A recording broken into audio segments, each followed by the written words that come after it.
Good evening, and welcome to Targeted Massachusetts Northeast Conference and home of the Allen Institute for Human Rights.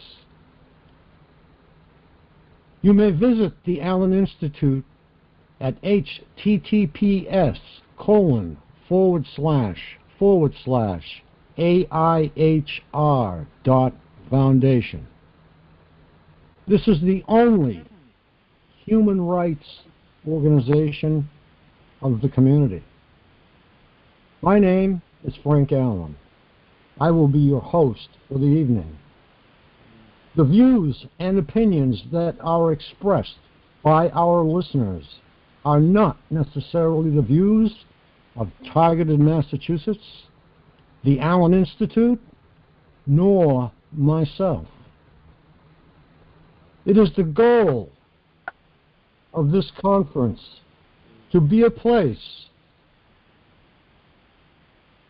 where people who are victims of organized stalking, intimidation, electronic torture, and mind control in all differing forms and from various sources can feel free to openly and safely discuss any of their fears, hopes, strategies, and solutions for themselves,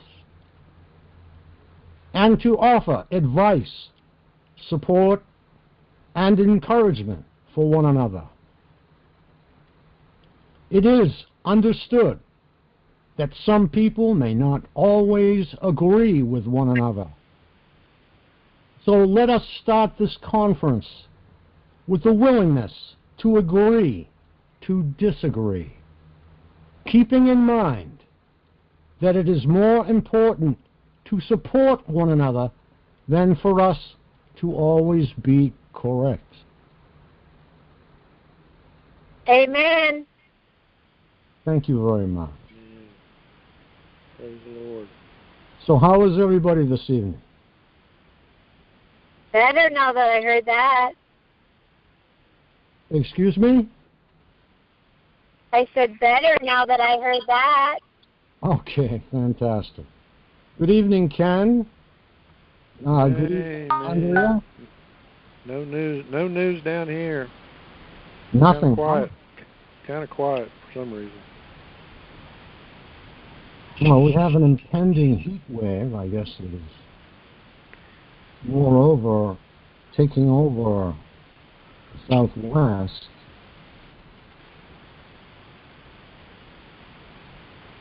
Good evening, Frank. Good evening. How are you doing tonight, Beverly?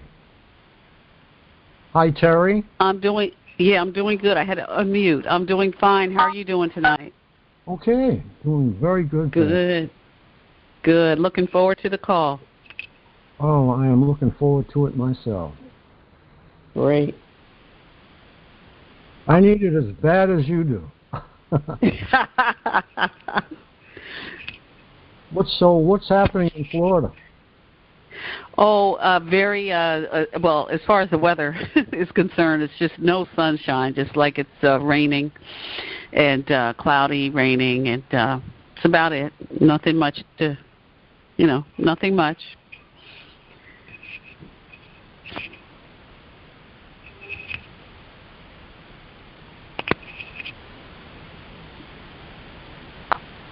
Okay, tonight I am just going to go over, for a short time, a doc that we have on our site. This is basically for new people, newcomers to the community, and it's by Lou Brown and Bridget Thornton.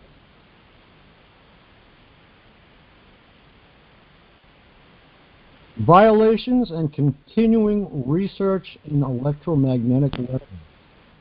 And this is back in 2006, but some of it actually applies greatly today. So, I trust that everyone can stay muted or stay quiet. And this is the project censored. Media Freedom, Media Freedom, yeah, Media Freedom Foundation. So the basic ability to enter a person's mind is not a futuristic fantasy. This is real and in prototype. DARPA began this research in 1983. The Internet has become a focal point in our lives with reliance for information and communication.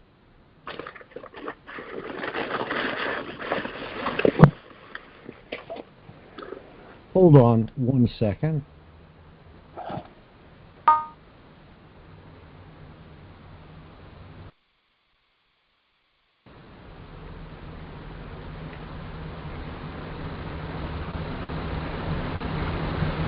The basic ability to enter a person's mind is not a futuristic fantasy.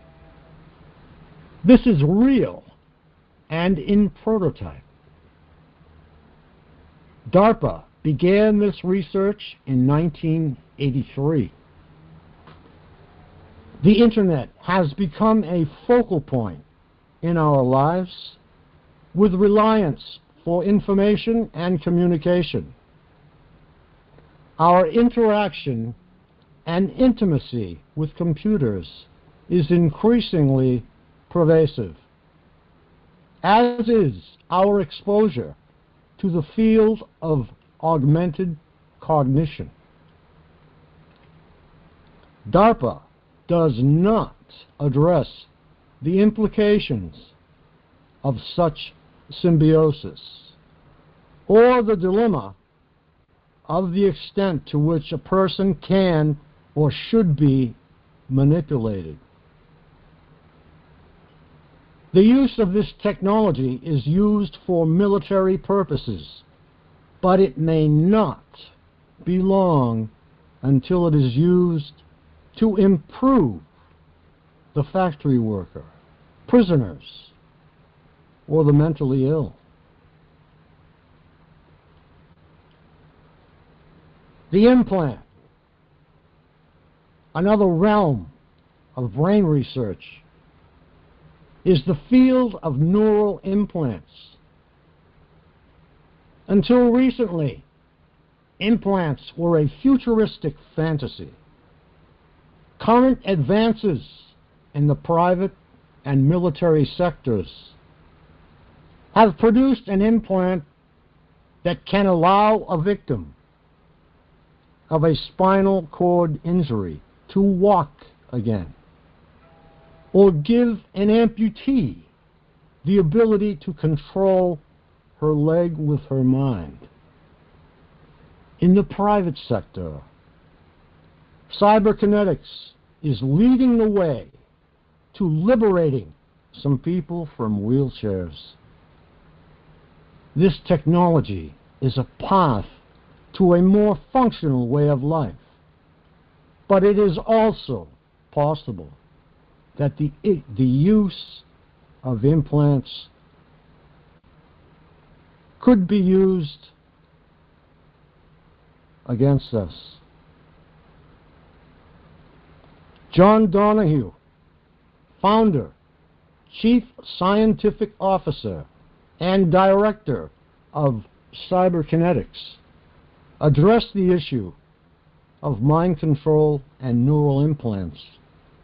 When asked if creating a brain-machine interface will open the door to mind control, Donahue responded, "We do that all the time already. Advertising is mind control. Even pharmaceutical agents are a form of mind control. Since the 50s, when we started watching television and were exposed to commercials, we were exposed to manipulation. Drop-in hints that say, buy me every 30 frames. Buy me every 30 frames. Subliminal information has been pumped into our minds since the 50s. Even pharmaceutical agents are a form of mind control. When people have behaviors that deviate far from the norm, they are given medications that bring their mind back into the realm of behavior that we call normal. If a child were to have a seizure and become unconscious because of the seizure, and we controlled his mind so that he did not have seizures, that would be a wonderful thing. We want to do that.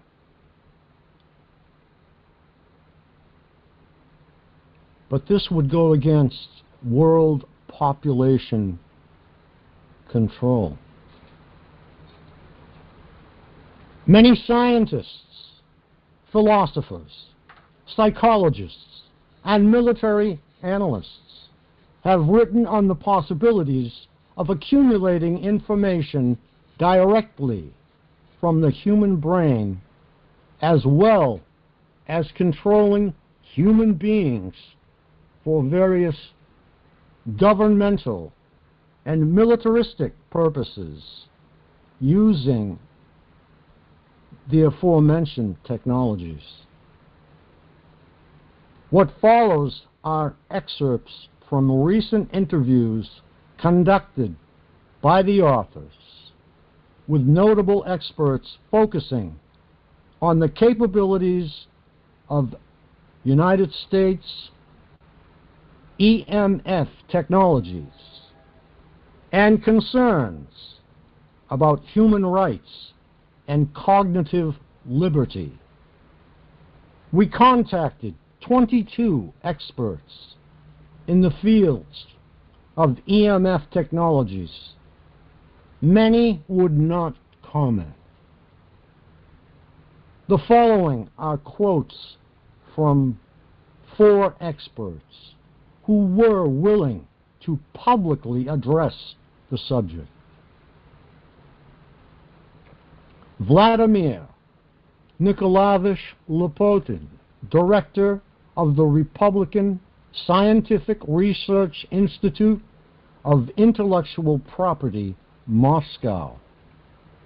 Former deputy of the State Duma of the Russian Federation on the Vologda from 1995 to 1999, and senior assistant to the General Public Prosecutor of the Russian Federation.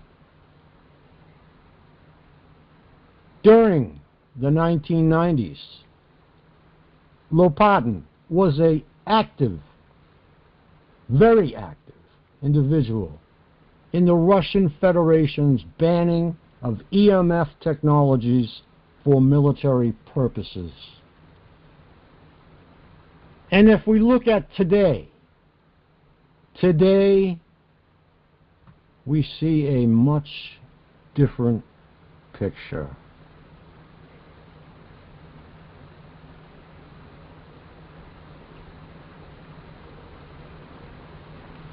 Based on the data of special services, by the beginning of the 21st century, expenses for purchasing means of information war increased to unfathomable amounts. Within the last 15 years in the USA, 4-fold, and are ahead of all armament programs. Information confrontation during the times of a regular war began to change to a new, higher level, information war. Okay, if anybody has any questions or anything they would like to add, Just get in the queue.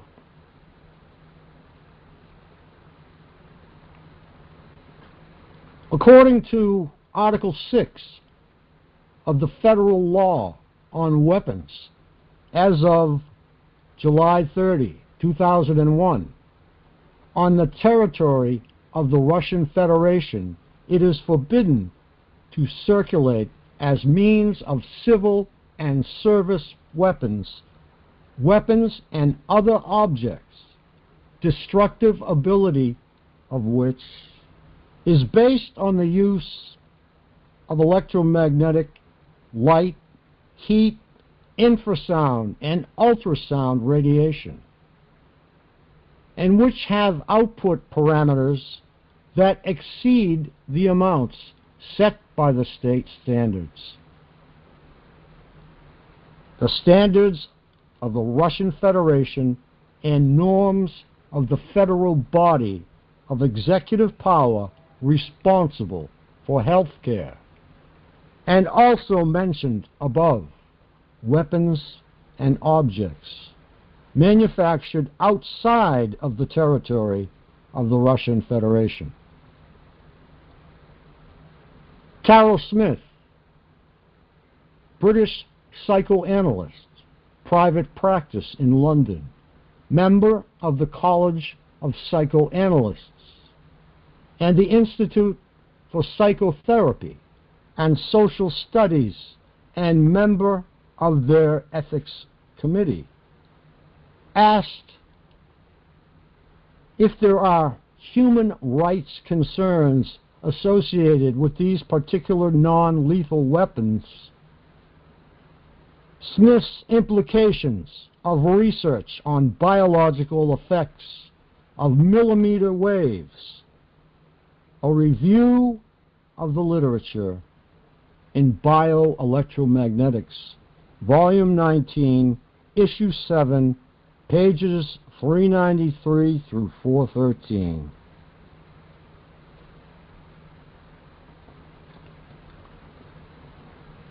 The following are excerpts of an interview with Lopatin, translated by University or UC Davis student Tatiana Canare.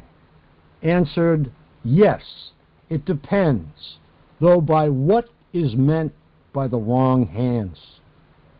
For people who are targeted for experimentation, all such devices need testing. All hands are the wrong hands, be they be government, private, commercial, or sadistic commercial. Ionatron, a large company based in Arizona, developed plasma channel directed energy weapons and state in their website, what are LIPC laser-guided directed energy weapons? Laser-guided directed energy weapons work like man-made lightning to disable people or things. LIPC technology is Ionatron's proprietary type of laser-guided directed energy weapon. LIPC stands for Laser-Induced Plasma Channel. The plasma channel is how the energy is directed through the air at the target. Extremely fast femtosecond lasers cause light to break into filaments, which form a plasma channel that conducts the energy like a virtual wire. This technology can be adjusted for non-lethal or lethal use. Discussing neurotechnology, Smith adds brain mapping indicated to us. the pleasure centers of the brain. TMS, or transcranial magnetic stimulation, is the accessing these areas with rapidly changing magnetic fields to produce enhanced moods. If the right hand rule is operative, the effect of inducing electrical fields by changing magnetic fields improves mood.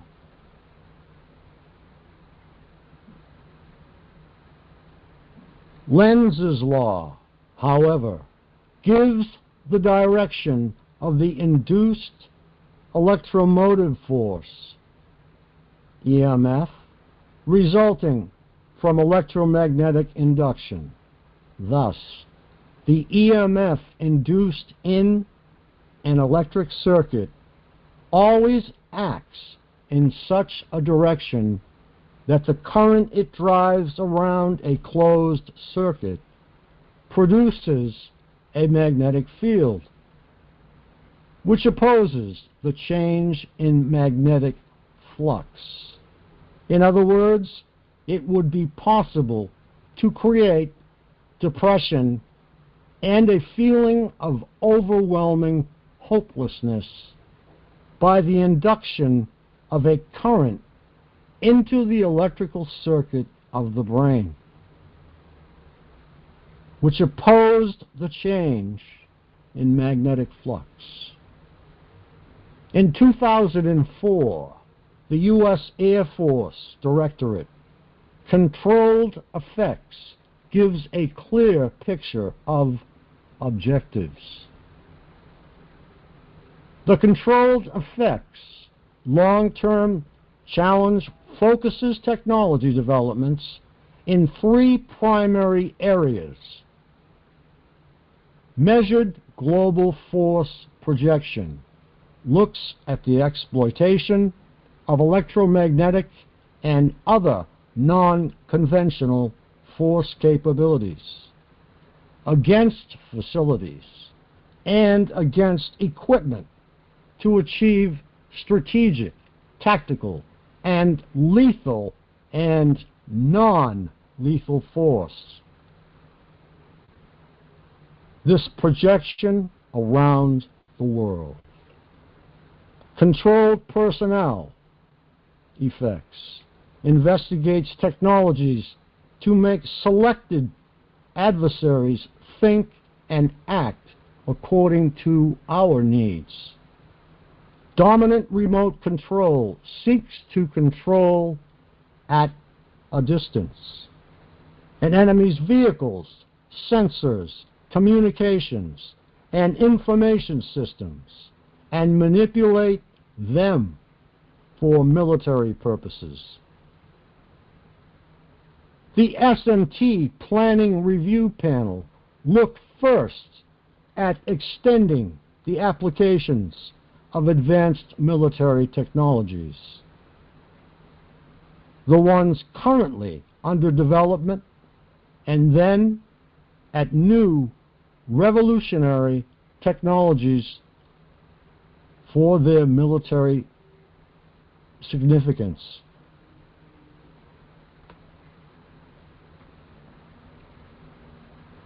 For the controlled personnel effects capability, the S&T panel explored the potential for targeting individuals with non-lethal force from a military useful range to make selected adversaries think or act according to our needs. Through the application of non-lethal force, it is possible to physically influence or incapacitate personnel. Advanced technologies could enable the warfighter to remotely create physical sensations such as pressure or temperature changes. A current example of this technology is the active denial system, a non-lethal counter-personnel millimeter wave system that creates a skin heating sensation to repel an individual or group of individuals without harm. By studying and modeling the human brain and nervous system, the ability to mentally influence or confuse personnel is also possible. Through sensory deception, it may be possible to create synthetic images or holograms to confuse an individual's visual sense, or in a similar manner confuse his senses of sound, taste, touch, or smell. Through cognitive engineering, scientists can develop a better understanding of how an individual's cognitive processes, pattern recognition, visual conditioning, and difference detection affect his decision-making processes. Once understood, scientists could use these cognitive models to predict a person's behavior under a variety of conditions, with the potential to affect an adversary's mission, accomplishment of same via a wide range of personnel effects. Okay, it was not my intent to take the entire evening with this, and therefore I'm going to end it, but I would like to hear some comments as to the fact that this was in 2006. Now, we had a gentleman from Massachusetts last week bring up the fact that 3G, as used by the cell phone industry, would be coming down to 222. And I've just received a notice that said that some members who have obtained phones from me will be subject to ordering new phones as the 3G network is going down. Now, this network has been in place since the 90s. It encompasses Generation 1, Generation 2, and Generation 3 of the cell phone network. Generation 4 will be allowed to function. So 4th and 5th generation devices will be working. So, in fact, if our attackers are using the 3rd generation Wi-Fi, these attacks will either diminish or end altogether. Let's hope for the latter. Yeah, you can have Can you stop writing and take precedence?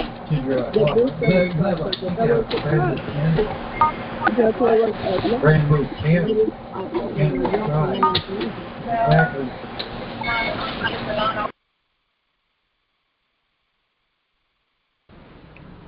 Okay, the only reason I did that is because after a Q&A, there's a lot of confusion. So what you can do is hit *6 if you are using a phone, that will unmute you. You can also make that orange or red looking microphone blue or green on your computer. Hi, Frank. Hi, how you doing? Hanging in there. This is Roseanne. I just got on the call and I heard the last bit of what you were reading, and it sounded really good. I was wondering what it was. It's actually on our website and has been for years in the document section, and it is actually a work. It's U.S. What is it? Hold on a second. Okay. It's U.S. Magnetic Weapons, and it's by Peter Phillips, Lou Brown, and Bridget Thornton. And it's a study of the history of U.S. intelligence community, human rights violations, and continuing research in electromagnetic weapons. And this is back in 2006. And it is Peter Phillips is in my county. He teaches at one of the universities in my county, and I read something from him. I think it was something like magnetic weapons or electromagnetic weapons and human rights. Exactly. And that's it. And I read it years and years ago, and I actually contacted him, and I was able to get through to him. And I said, what do I do? And he said, find a support group. That was all he could say. There was no resolution to it. He suggested I find a support group. But he's actually in my county here in Northern California, and that's an excellent piece. I forgot all about it. I will say about the cell phone, I did my own experimentation with this, and I walked into a field that was away from everything. I mean, there were no cell towers, there were no homes. I left my phone disassembled in my car, and I was actually trying to get away from the torture, and I could not do it. I was hit in the middle of a field, in the middle of nowhere, with nothing around that I could see. May I ask, how did it finally end? What did you do? Thanks. You in the field, you mean? I think that's... I mean, how did you finally get away from it, and how did it end up? Yeah, I mean, you seem. My point is, I couldn't get away from it, and so I just went back to my car and drove away. I was sort of experimenting at the time. I was a new TI, and people were saying it was the cell phones, it was the cell towers, it was this, it was that.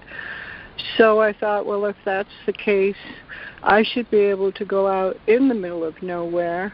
I did the research before I did this to find out if there are any cell phone towers around that location. There were not. I actually took my cell phone apart, including the battery out, and left it in my car. And there were no homes in this location. There were no cars. This was out in the middle of nowhere. And I still got hit. So I just walked back to my car and I said, okay, that tells me something. There's something else going on here. I'm not saying that cell phones can't be used for transmission. I think anything can be, transmit a signal can be used. I mean, why not? But there's something else going on is my only point. I have a question. This is Terry.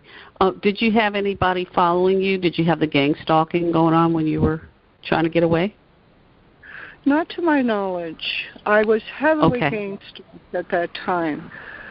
And I sat in my car for a good long time before I did this to see if anybody was going to show up, either on foot or in a vehicle, and nobody did. Okay. So, yeah, no, I was really trying to figure out what was going on. Okay. So, no, nobody followed me that I could see. I mean, if they did, they were in the bushes, and I couldn't see. Okay, one other question. Go ahead. One other quick question. Do you have any implants?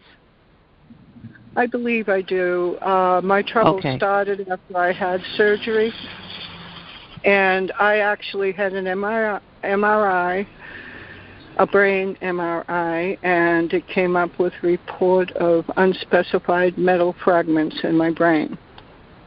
Okay. So I would guess, and I also had a friend with a stud finder that, this thing was going off.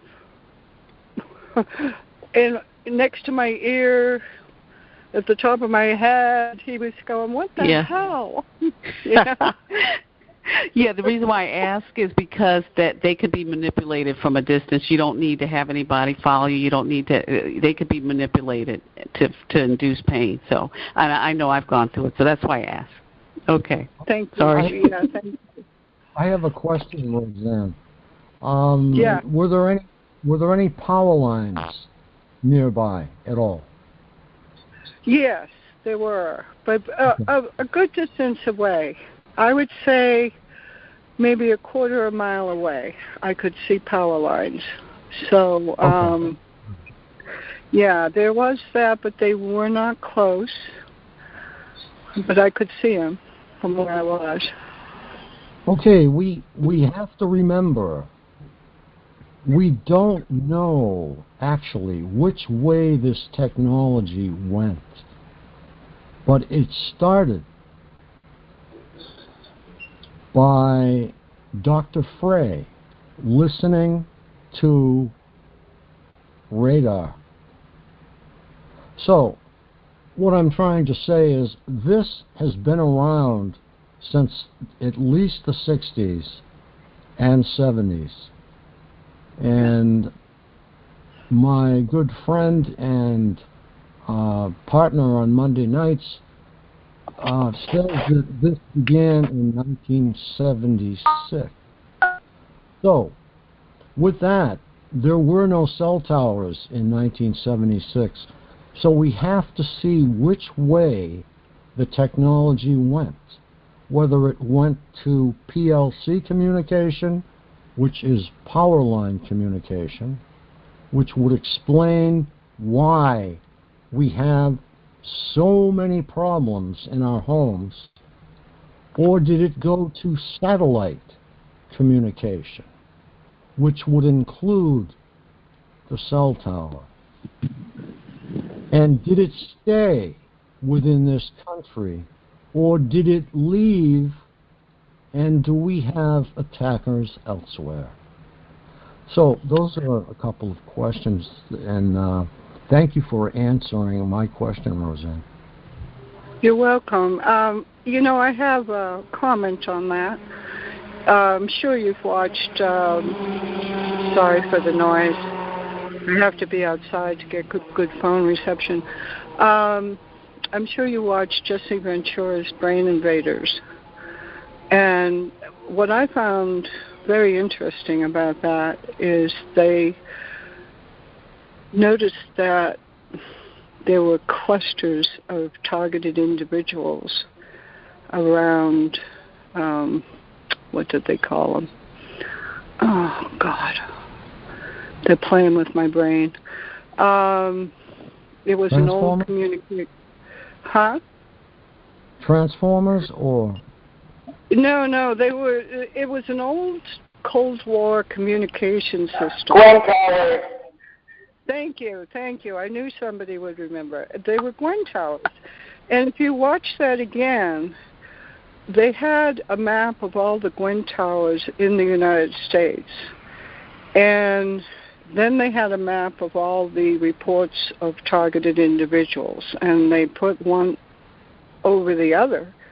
and they matched up perfectly. It's really it's very interesting.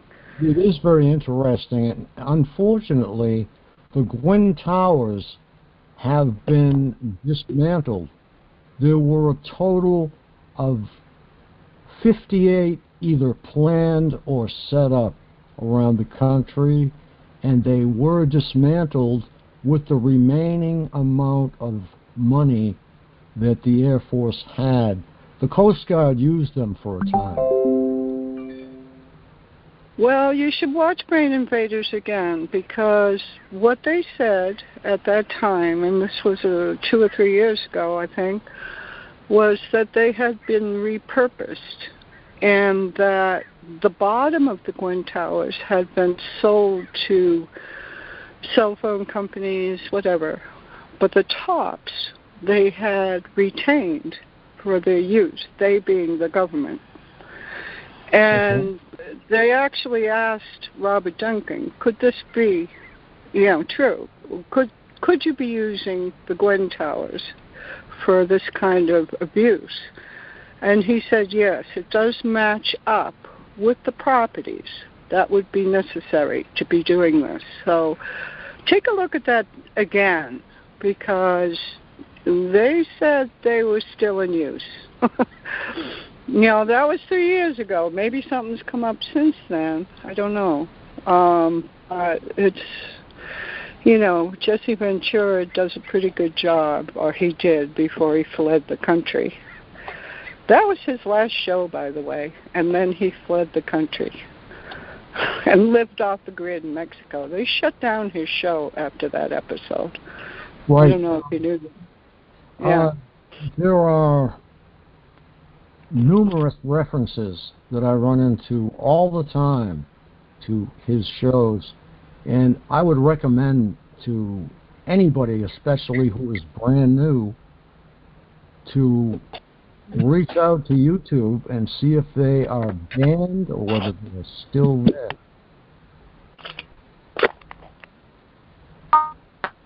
Roseanne, do you claim that they've been taken down? What are you referring to specifically, Frank? Jesse Ventura. No, they're still there. They're still there. It's on Vimeo. Okay. If you do a search for Brain Invaders, Jesse Ventura, go to DuckDuckGo. You should pick it up on Vimeo. Okay. Because I've posted it recently. Okay? All right. I just wanted to make reference to the Coast Guard using the Gwyn Towers, and they were the last people to use them before they were dismantled. Now, this is according to Wikipedia. What is actually out there, I don't know, but I will tell you one thing. If you try and get pictures of Gwyn Towers, what you are actually looking at are HARP antennas. It is not actually the Gwyn Tower. Oh, really? Yes. How interesting.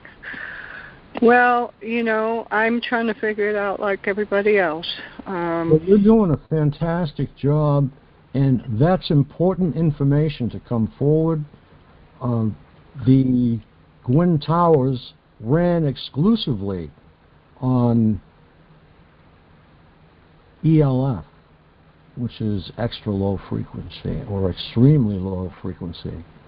And if you recall, back in the 60s, even as far as the northeast, we could hear low grumblings coming from the ground.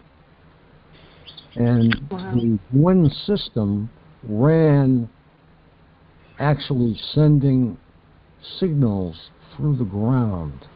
So it's very interesting to the submarines. Yeah, I favor the satellite theory just because of traveling and how it follows you everywhere. You can drive away from a Gwyn Tower. They're not they're evenly spaced around the country, but you can get away from them. But you can't seem to get away from the targeting. And what I tell people, they say, oh, satellites wouldn't be doing that. And I say, look, you get satellite internet or television, what do you think is happening? What do you think is happening? What's happening is the satellite is sending a signal to your receiver, and you're able to watch a movie or whatever.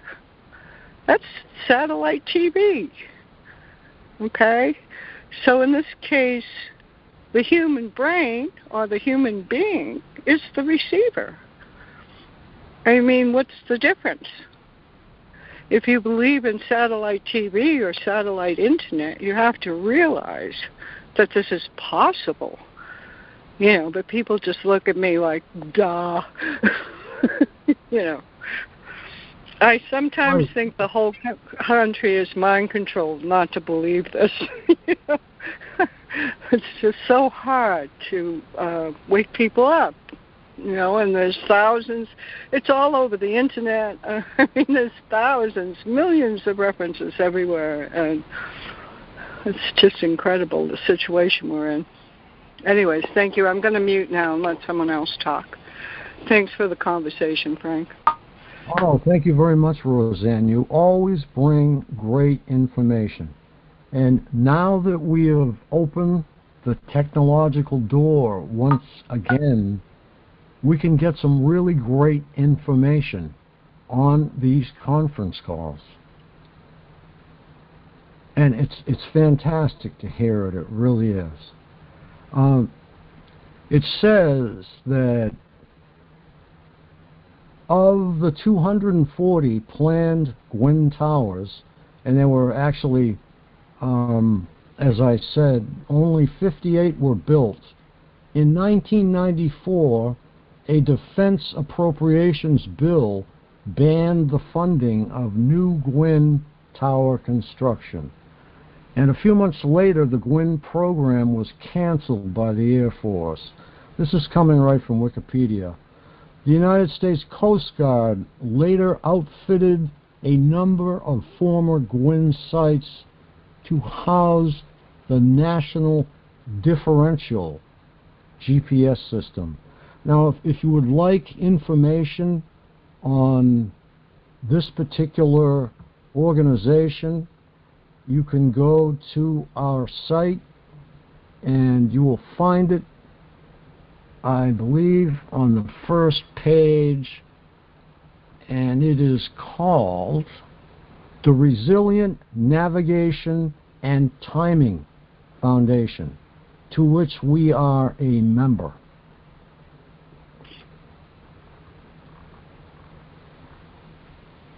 But yes, it's hard to get accurate information, and we're starting to see it come forward. And some of the TIs that have been TIs for a long time, I'm talking about 20 to 30 years, they come forward, they will bring correct information because they researched their butts off back then, and that's what we need to do now. We need to really do some research. I'm going to save a picture of a Gwyn image, and I'm going to put it in the chat, if it'll take it. But yeah, it's really fantastic to have cooperation so early. I guess all we have to do is point a call in the right direction, and that's where it will go. Would this project of new Gwyn Towers that you said was canceled, would that be like the MK Ultra being canceled way back then?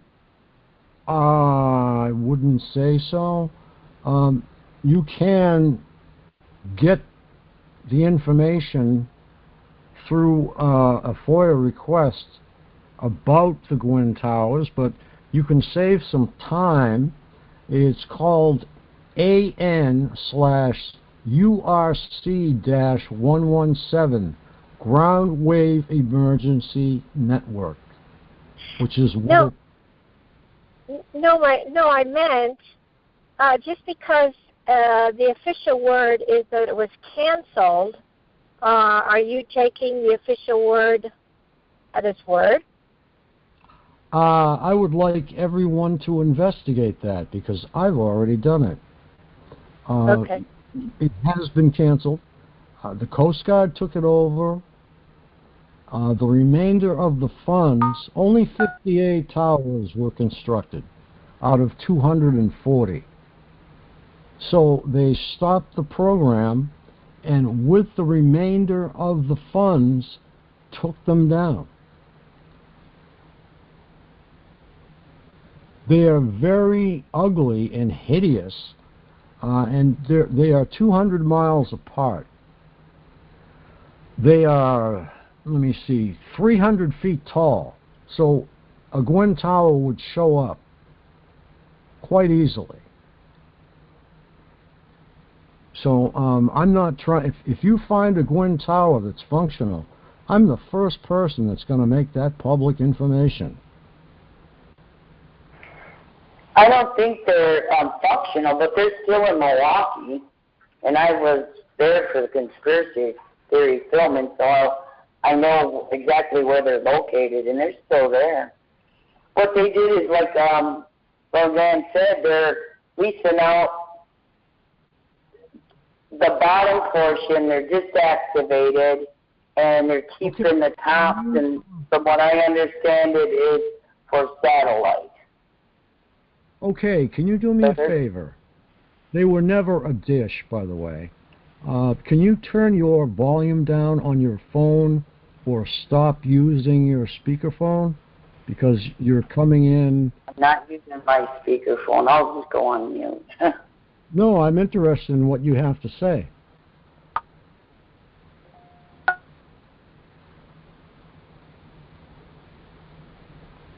Okay, what I'm going to do is just share the page. I guess that's the best way to do it.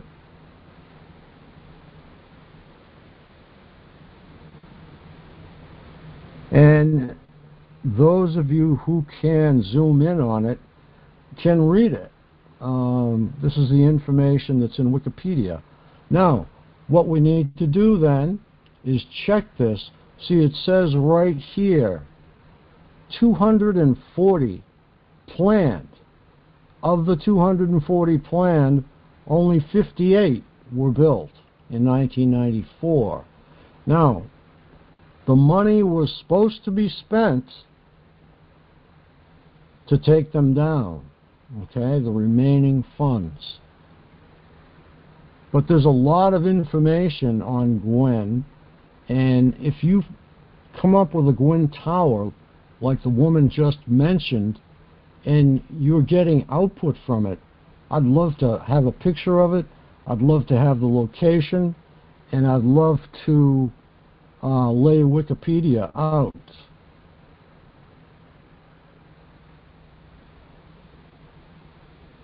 But it says here the reason why they were used is because 150 to 190 kilohertz radio transmissions were largely unaffected by high-altitude electromagnetic pulse, such as would be created by a nuclear device exploded 20 miles up or better above the U.S.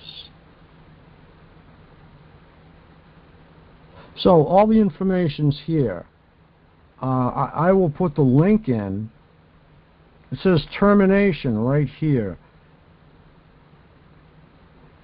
Some of the initial towers had prompted groups of citizens in Massachusetts, Oregon, Pennsylvania, and California to organize to fight construction of Gwynn Towers in their areas.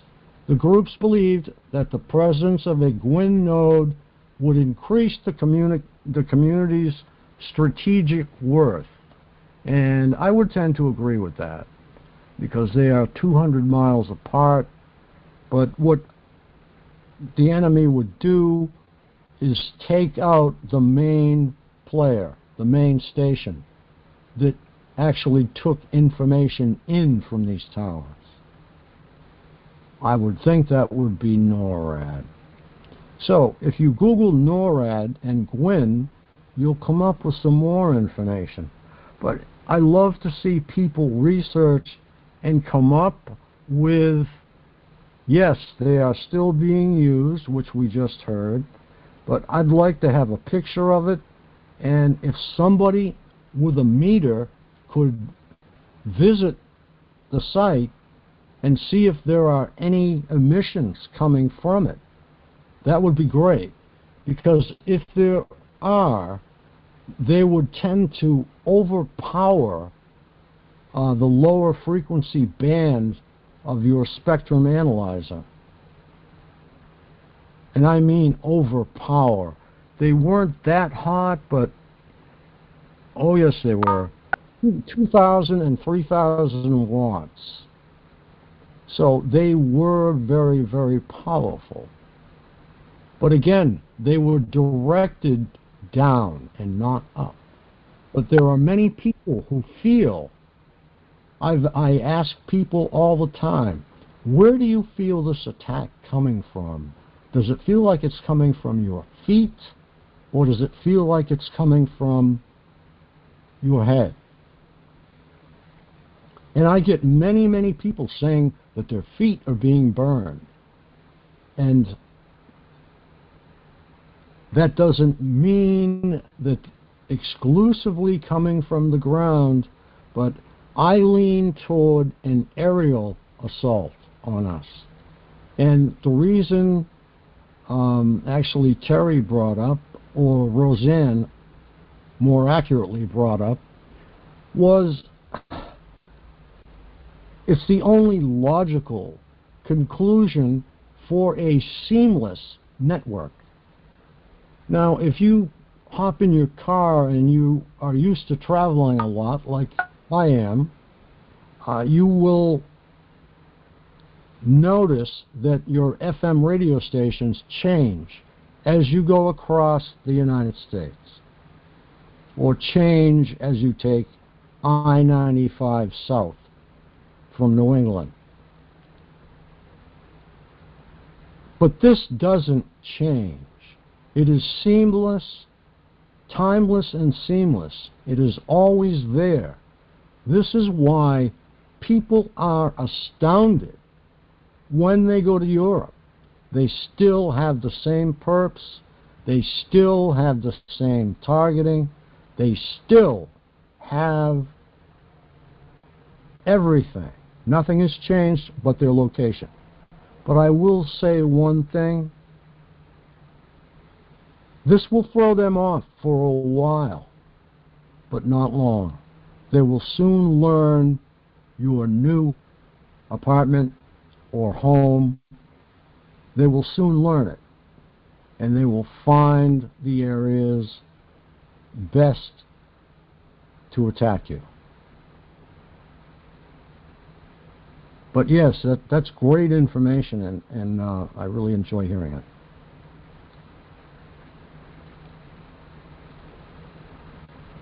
I'm going to stop sharing. I'll put the Wikipedia address in the chat, and you can investigate for yourself. Sometimes that's the best way to do it. And I agree with using DuckDuckGo because you seem to receive a lot more information. Like if you Google certain documents or certain titles, Targeted Massachusetts will come up as having that document.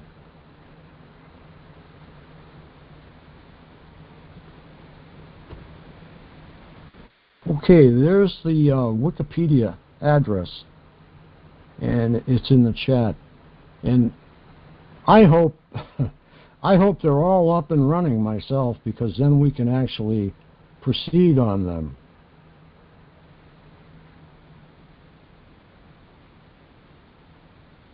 Okay, Anonymous, you're up in the active area. You're welcome to comment if you choose to.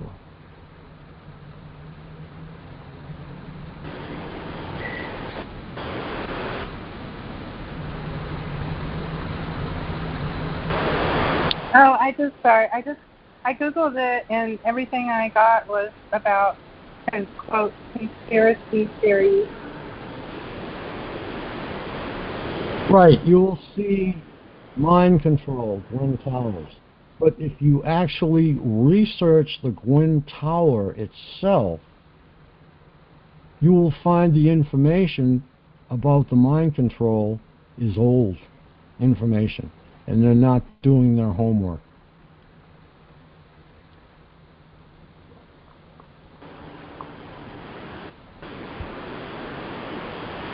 Okay, thank you. Certainly. Yeah, that's the first thing that I fell into years ago, is the fact that, okay, Gwyn Towers and mind control. Well, the Gwyn Towers were up for quite some time. The Coast Guard used them. They were our emergency system. But it's ground wave technology, which makes it more interesting. I believe that after Gwyn Towers, our ground wave, oh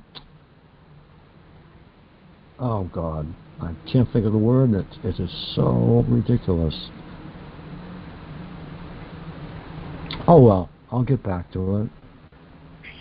Well, since you seem to believe that Wikipedia is telling the truth, Wikipedia's view on electronic harassment, electromagnetic torture, or psychotonic torture is that it's a conspiracy theory. This was a quick stop. I suggest, if you disagree, I've already said that I would love to find information that contradicted Wikipedia. I already said that I would love to learn that they're still up and operating. I would love to get a picture of the Gwyn Tower, I believe, that was mentioned in Florida. I would love to get a meter reading off of that Gwyn Tower in Florida. So I am not opposed to someone finding something that discredits Wikipedia. I could care less about Wikipedia. I care about us moving ahead. I am merely stating what I have found here. Now, I can give you some other papers if you'd like to do some research. But what I would really like you to do is research on your own. Find out. Don't get tripped up by the conspiracy stuff or the mind control stuff, because they're not giving you the right picture. They automatically think, oh, Gwyn Towers, I'll use that. Nobody has got any readings off of a Gwyn Tower. Nobody has a picture of a current Gwyn Tower. I'd love to see one. So get me a picture. The woman from Florida, if you would please send me a picture of that Gwyn Tower that you have. They are 300 feet tall, so they're not going to be too hard to find.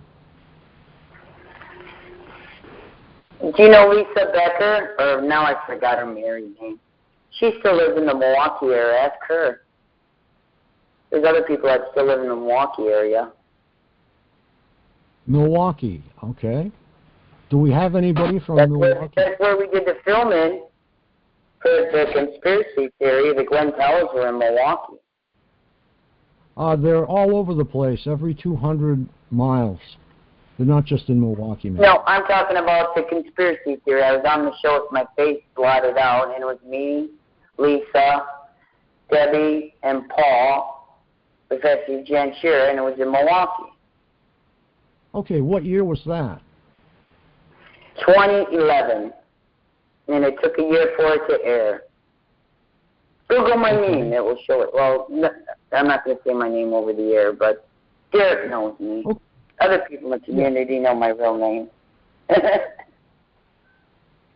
Okay, if you'd write me, I would appreciate it. You can write me at frank@targetedmassachusetts.org with the information on the video and your involvement, and I will keep your name out of any and all research that I do. How does that sound? Okay. I'll do that. So information is what we all need, okay? And as I said, we need some people from Milwaukee to get some pictures of that. I want to see it. I want to see if the grounds are kept up around it. I want to see if somebody else's name is on it. There's a lot of different ways we can find out. But the biggest way is to go there with a meter and get a reading for me. Get a reading for us. Frank, I have a question. Are they cylindrical? Cylindrical. Close up, they have a lot of stanchions going to the ground because the ground is where they are sending the signal. Okay, then I was thinking of something else because there's a huge cylindrical something in the next town, and when I asked people in the area what it was, they didn't know. And it's at least 300 feet, but it's a white cylinder. Okay, this is 300 feet tall. It has stanchions going out 42 feet from it. And there's a 4-foot-high fence, usually around it. And there is a small installation with a couple of small buildings with an 8-foot-high fence around it. And there is a road that goes out to the center of the unit, and there is also a small power area in that particular location. But if it's putting out any kind of signal, you will be aware of it immediately. But the area around the particular unit is well kept up. It's either tarred or very well groomed grass.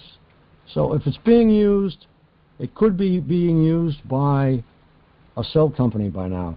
But I think we know what we're looking at when we look at a cell tower. But these are totally unique. They don't look like anything that you've seen. I mean, they even have a 30-foot antenna inside the small fenced-in area where the buildings are. It looks like a lot. It looks a lot like a booster station for a radio station.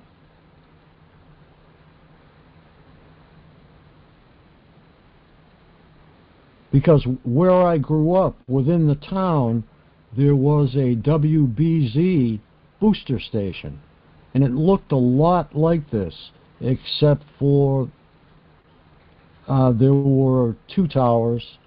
This has 1 tower, and the center looks cylindrical, but not necessarily so.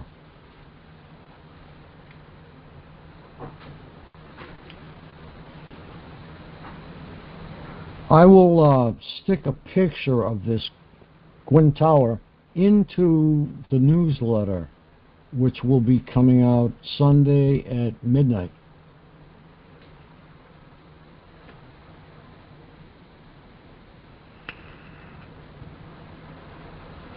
But they take up such a great amount of area that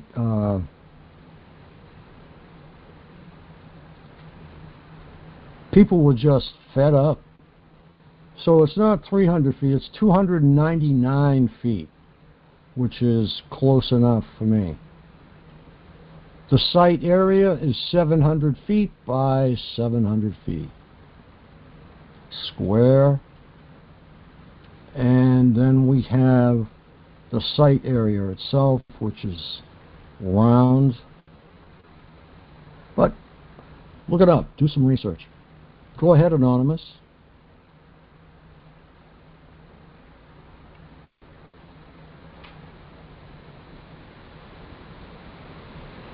But getting back to, hi, go ahead. Yeah, thank you.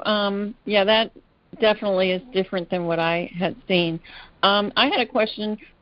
Has anyone talked yet about the 2 counties in Nevada that have become constitutional counties through the Constitutional Sheriff's Organization? No one has spoke of that. Can you go can you go into detail on that? Bring us up. Yeah, it was reported this week by the Epoch Times,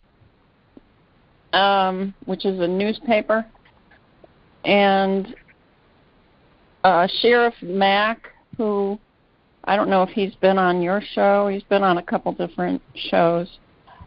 Spearheaded this starting many years ago, but now 2 counties have basically put their foot down and said, no matter what the federal government says, they're not going to go against the Constitution. And I'm thinking of how this might definitely help the targeted community. All right, that's great. We need information. What county is that? Do you know? Actually, I have the newspaper in my car, and I'm inside. So, but if you look up, I bet it might even come up on a Google search.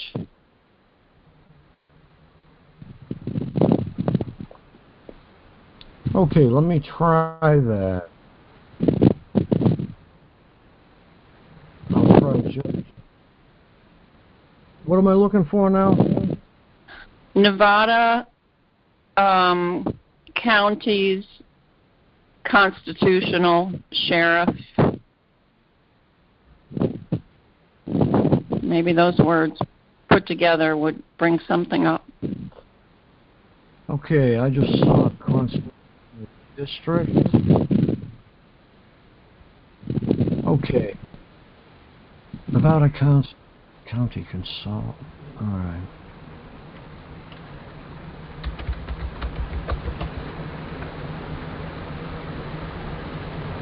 They're trying to encourage other counties in Nevada, and many other county sheriff's departments have, been in contact with this organization.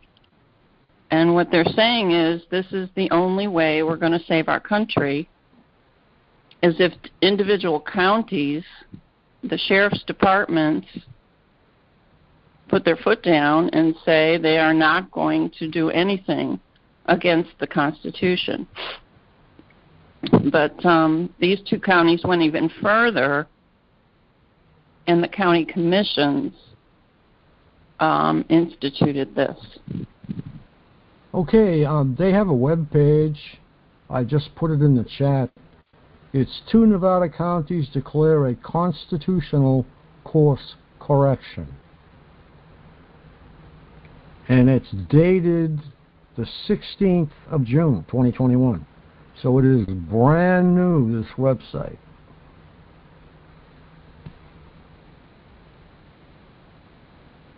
House members take a stand for conservative values, Christian school, or state puppet. So this is very interesting. They are definitely up in arms. something we want to watch.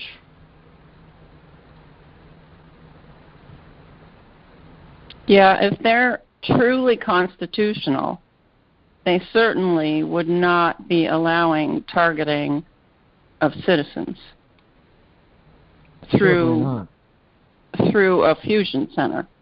And I know Maine, I don't know if you've talked about that, Maine is closing or defunding their fusion centers. Okay. Well, you have to find, when you actually look at what the fusion centers are doing, it would be great if this was Nazi Germany. But this isn't Nazi Germany. This is a free country with constitutional free values. And these people are on radio.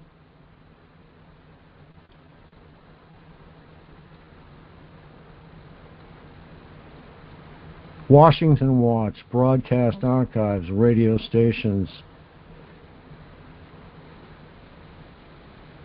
So they have some recent broadcasts here.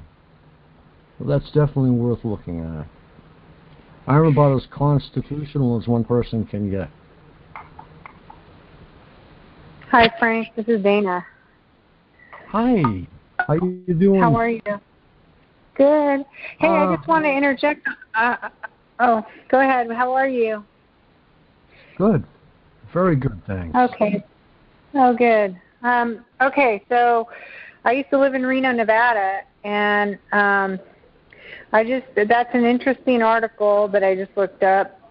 And Apple and Microsoft both have, their locations are there, and they're revamping the whole downtown area of Reno. And when I went there a few months ago, I mean, the whole downtown strip was empty. There was not one person in the casinos, not even, there was nothing. All the restaurants were closed.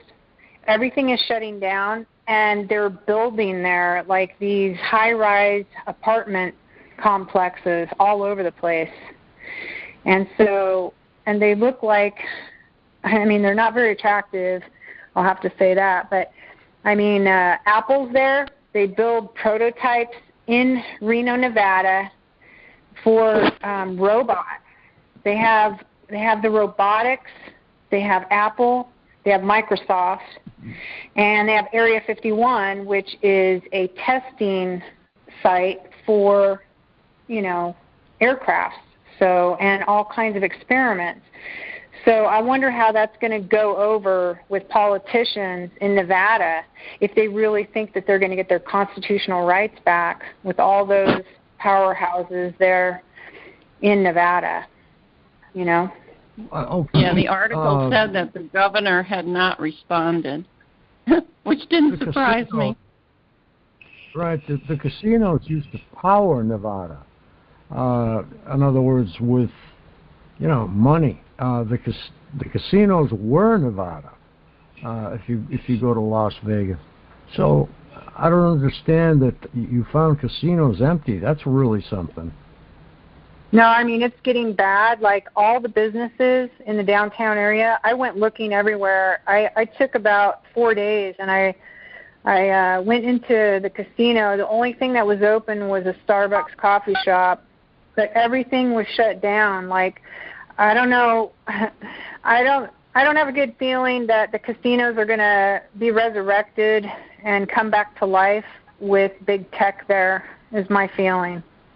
And all the job losses, Does it have anything to do with COVID-19?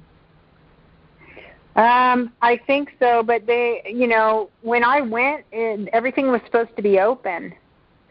The casino was open. You could walk inside, but all the restaurants were closed. Everything was closed. There was not hardly anybody in there. It was just like a ghost town. So I'm just letting you know that I don't have a good feeling, that the senators, the governors there, I don't think, because I'm from there, I don't think that they're going to come up against big tech companies there and say they want their constitutional rights back. I mean, they would really have to take that to the Supreme Court to have that happen. So all that is just talk. You know, I don't think that there's any weight to it, is my opinion. That's all. Well, Donald Trump wanted all of our tech companies back again from China, from all over the world, or else they would lose their corporate status in the United States. So this may be part of it. Now, President Biden may have, I don't know, dumped that policy as he does everything else. He is going to tax big business, so that's going to send big business out of our country again. So that's not, but that's very interesting about Nevada. No, I just thought I'd give you my feedback on that, but that's all. But thanks. Yeah, Hi, this is Terry. I just wanted to add something. Is that the same thing is kind of happening in New York, where a lot of businesses are closed, and some people are thinking that it's a part of this plan, smart cities, like the Democrats, the governor there that's trying to bring in these smart cities where they use different types of electronic methods and sensors to collect data. Insights gained from that data are used to manage assets, resources, and services efficiently. In return, the data is used to improve operations across the city. And they have no police, and so I'm wondering if that's what's going on in Nevada. I don't know, just curious. Good question. It doesn't sound good. No, it doesn't. The mob used to run Las Vegas. Now, big tech is bigger than the mob? Maybe.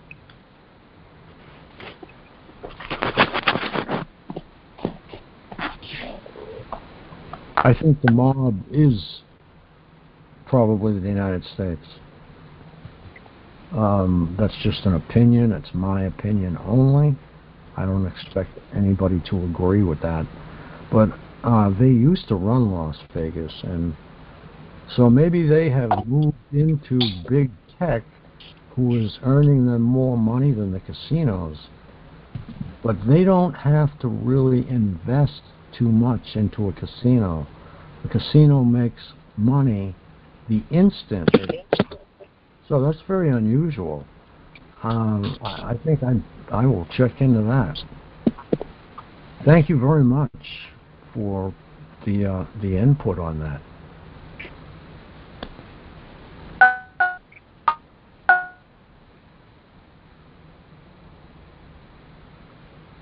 Okay, does anybody else have any input on Nevada? Anonymous, go ahead.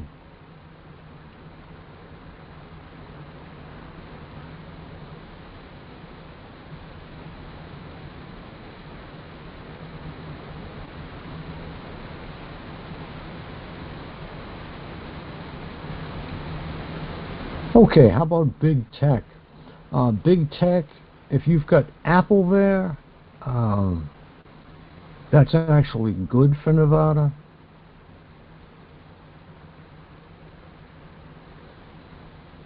So I don't know. Maybe we're seeing a transition, but all I know is they've tried to make, correct me if I'm wrong, okay? They've tried to make California a green state. And by doing so, California is subject to power outages and insecure power, period. Does anybody want to comment on that? Because this all reverts to what was said about Nevada. Well, I want to say something about that Nevada syndrome, whatever. It's kind of like, okay, so they're shutting down the casinos and building high-rise apartments, and then how these people, what are they going to do for a living to pay for these apartments? It don't make sense. Oh well, if you work at Apple, you can buy a condo or rent one of those apartments. I'm sure, but it's just the idea. Go ahead, Roseanne. Yeah, well, California's the biggest mess I've ever seen. I'm in Northern California. I am in the county that has, I would think it's ground zero. I'm surrounded by big tech, Lawrence Livermore Lab, Bohemian Grove is down the road. And we're already having power outages. We just had a little heat wave. It only got up to about 95, which is nothing for California. And PG&E, Pacific Gas and Electric, came out and said, expect power outages. I mean, this is just ridiculous. I actually wrote an article called The Theft of California.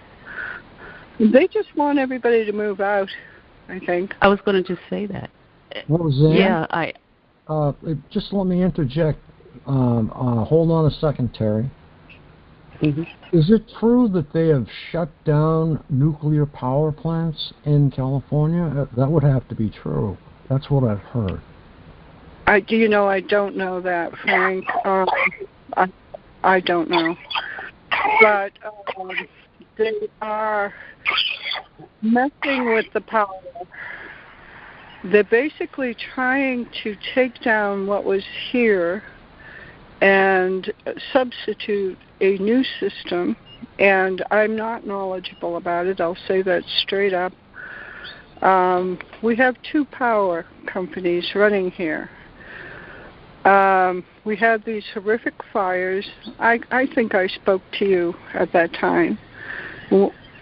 They were very strange fires. They were very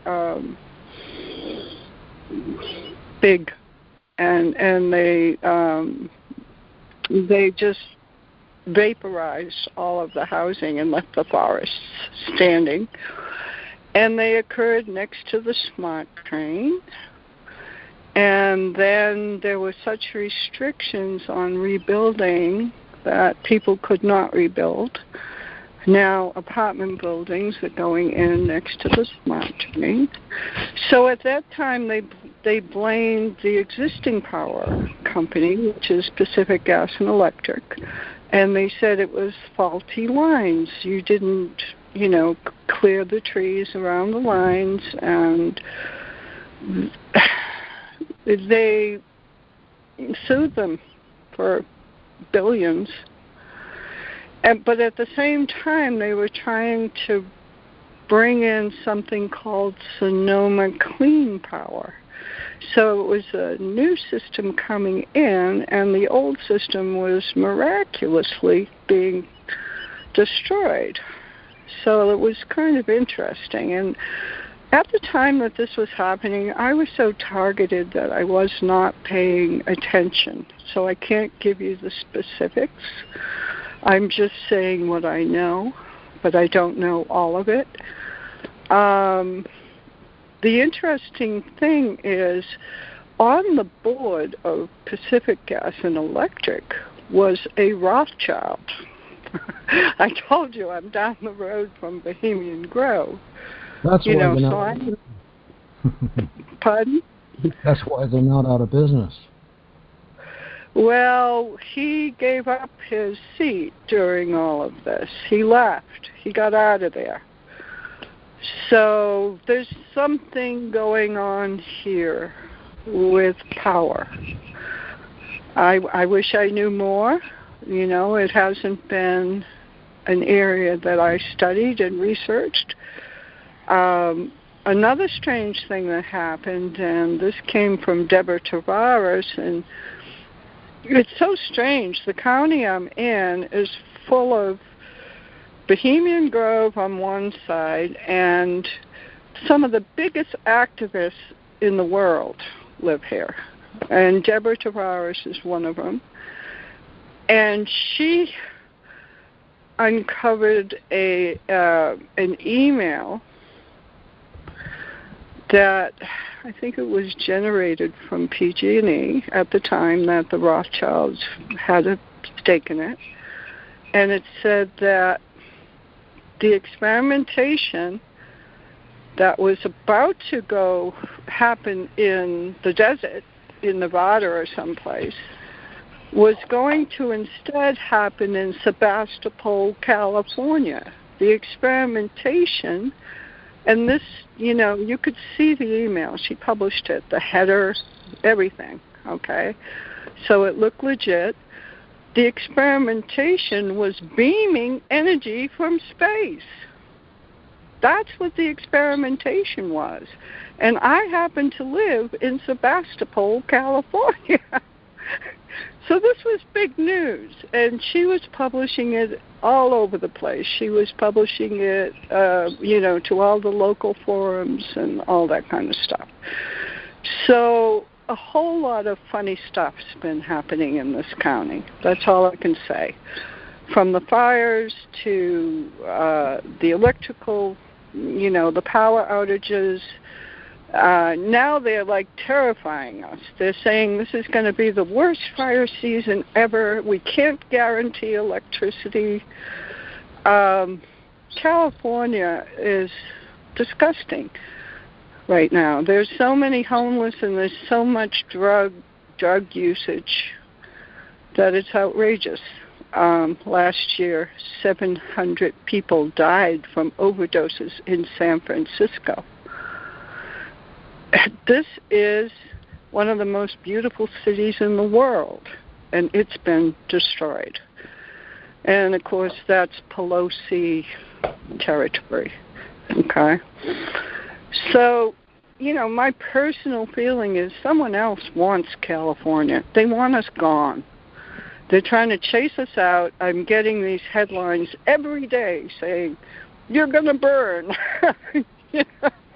Get out now. I mean, not literally, but that's the gist of it. And I'm kind of hanging on for dear life because I really have no place else to go. I'm your typical TI that's been bankrupt, and I'm hanging on. And but this place is a mess, and it is one of the highest concentrations of targeted people in the country, without a doubt. But we're surrounded by it all. We've got Stanford Research Center was very much involved in the mind control experimentations in the 50s and 60s. We've got Lawrence Livermore Lab. We've got all the tech companies. We're right in the middle of it all. And then we've got Bohemian Grove. It's just like, I'm like, oh my God, what am I doing here? But, it's really, really hard for me to know what to do. I just don't, I'm hanging on. Right. I'm hanging on. It's very hard to take a an actually oil-powered state or nuclear-powered state and turn it into a green state, okay? Basically, Yeah. Green starts from the ground up, okay? It has to be built that way to begin with. The trillions of dollars, I mean trillions upon trillions upon trillions of dollars that it will take to convert California totally green. I mean, it'll cost trillions just to dismantle a nuclear power plant. Trillions. I think they did shut down one at Morro Bay. I'm just sort of remembering. And the reason they did that, and they did that a long time ago, I think, at least 10 years ago. Now, my memory's sketchy, so don't quote me. But the reason they did that was it was on the fault line. It was built on the fault line. And, everybody was in favor of that because we all went, well, that was stupid. You put a nuclear power plant on the fault line? You really did that? Yeah, that's almost as bad as China's Fukushima. It's terrible. Right. Just the thought of that. I heard about that power plant being built on the fault line, and I was wondering what someone was going to do. The Nuclear Regulatory Commission is probably responsible for the shutdown. Because these power companies, they'll run that thing into the ground as long as they can make off of it. Well, there's a lot of strange little things going on. Like, yes, we're very green, we're very progressive here. Although they say, in reality, we voted for Trump, nobody's going to admit that until it's proven. It's not that democratic. It's not as democratic as they would like you to believe. But we have Feinstein and Pelosi, and our governor is under recall at the moment for his handling of the homeless and the drugs. It's just beyond belief. It's beyond belief. I mean, I'm in a very posh suburb. I'm surrounded by millionaires here. This is a beautiful, beautiful county, and I'm in a beautiful location within that county, and yet I'm surrounded by homeless and drug addicts. They're putting them up in hotels and they're giving them drugs. Is what they're doing, and Pelosi was spending something like $76,000 per tent to put them up in downtown San Francisco. And now they're taking over all the hotels, and at the same time we found out that 1/3 of residential real estate is owned by offshore interests that cannot be identified. So, this is as corrupt as it gets. I mean, and it's sad because California is just beautiful. I can see why somebody would want it. It's like the 5th richest economy in the world, or at least it used to be. And it's terrible here. It is terrible here. And the corruption. Oh my God. And there's supposedly, I'm in wine country, and they're supposedly, we're green. They have little signs in front of the wineries saying sustainable. That does not prohibit that winery from spreading chemicals. The chemicals are washing into the river, which supplies water to the residents. We are the 4th highest. We have the 4th highest incidence of childhood cancer in the state, and they're telling us we're green. And I'm surrounded by this. I'm surrounded by this. I'm surrounded by vineyards. They're giving all the land to vineyards, and we're saying we need to be growing food. What are you doing? Now it's. They say that Fukushima is affecting California. They say that. That's a little-known fact that you can. I'll tell you something. When that happened, everybody went down the beach with Geiger counters. And, they were getting readings. And a friend of mine went and bought some fish from our beautiful Pacific Ocean, opened it up with his Geiger counter, and it was radioactive. So I stopped eating fish, and that's terrible. It's one of the reasons I've actually thought of moving back to the East Coast so I can eat fish again. Welcome home. Yeah. Oh, come on back. Yeah, well, you know, I was born and raised in Boston, don't you? Right. You need to get a Geiger counter and check Los Angeles. You need to check San Diego. You need to check, all the big cities, all the small towns. Well, what's strange, and this is, everybody was making videos about their readings. You know, they'd be at the Pacific Ocean with their Geiger counter making a video. It was all over the internet when Fukushima happened. And yet, the authorities, not a word. Not a word. They don't about speak this. of Hawaii It's like it either. wasn't even happening, you know? They don't speak of Hawaii either. And they don't speak of the fact that it's still pouring out radiation. Well, I hear they're dumping all the waste into the ocean. That's wrong. Well, they're running seawater through it to keep it from going China syndrome. You know, hey, Roseanne. Yeah. Hey, this is Lily. Just to add to what you're saying, I did a small research jaunt on the tuna migration. So tuna fish migrate right through the Fukushima waters. So I even ditched my tuna. So you're in good company. I won't eat tuna at all now, because the tuna out of the Pacific migrates in those right through it and they hang out there. So the Fukushima waters. Yeah. We need to have Geiger counters when we go to the grocery store. I know, right? I'm serious. Because of Fukushima. Yeah. Big problem. Well, I can tell you. I can tell you my personal observations. I'm about 20 minutes from the ocean.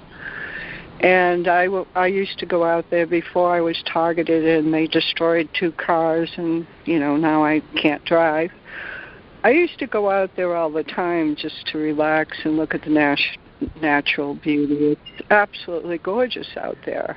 There's no development. It's just cliffs into the ocean. Beautiful. I used to go out there all the time, and there would be pelicans, and there would be seagulls, and there were seals all over the place where they felt safe. There's nothing out there now. Nothing. A few. You might see 2 or 3 seagulls, maybe 2 or 3 pelicans. That's it. The seals have gone. The seals have also gone from San Francisco. They used to be all over Fisherman's Wharf. You could hardly walk on the docks because the seals would be all over the docks, and the tourists love it, Gone. No seals in Sonoma County where I am.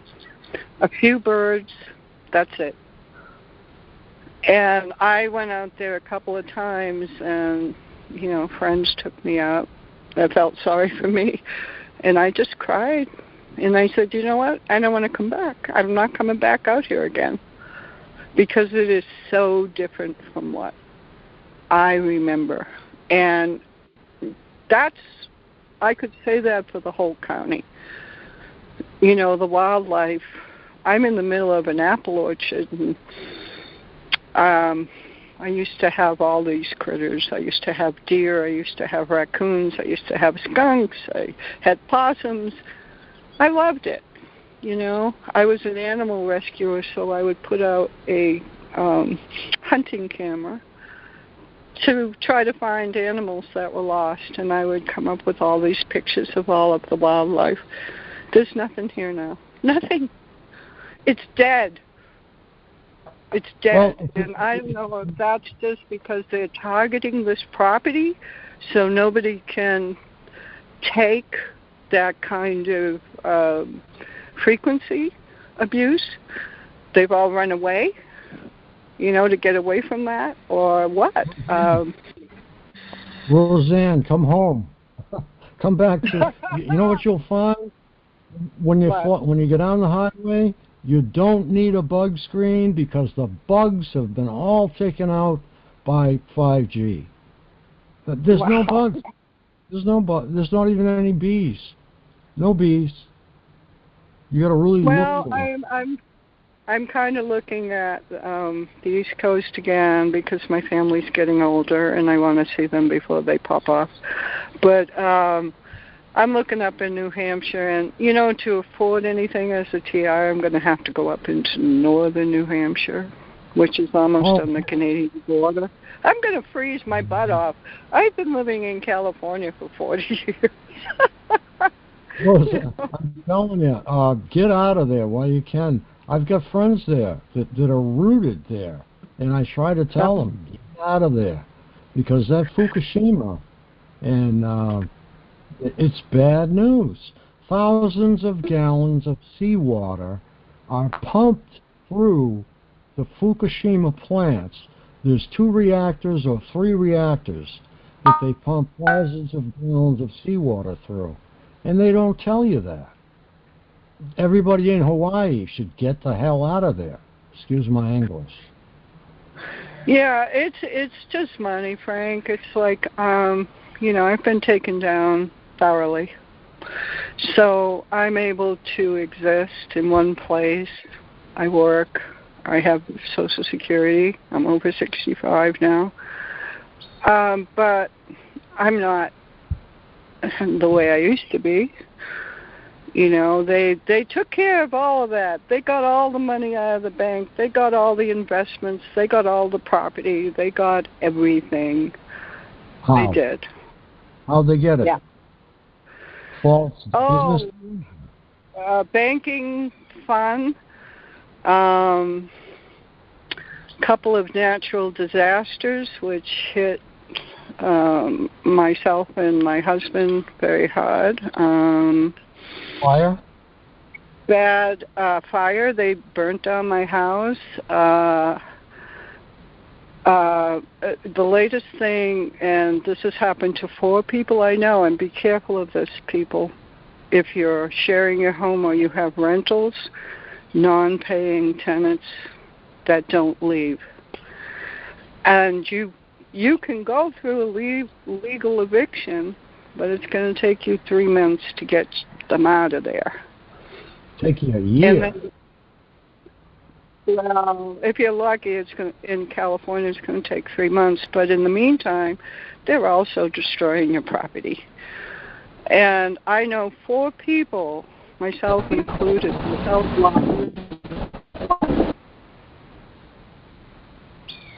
Are you there? Yep, go ahead. Yeah, I know 4 people that lost their property in this way. So it's I think it's a tactic. It's fair to say I've never seen anything like this. And it's like they want us to be communists. I hate to tell you. All of my targeting has been about me being a communist, me having nothing, having no property, being dependent on other people, being dependent on the government.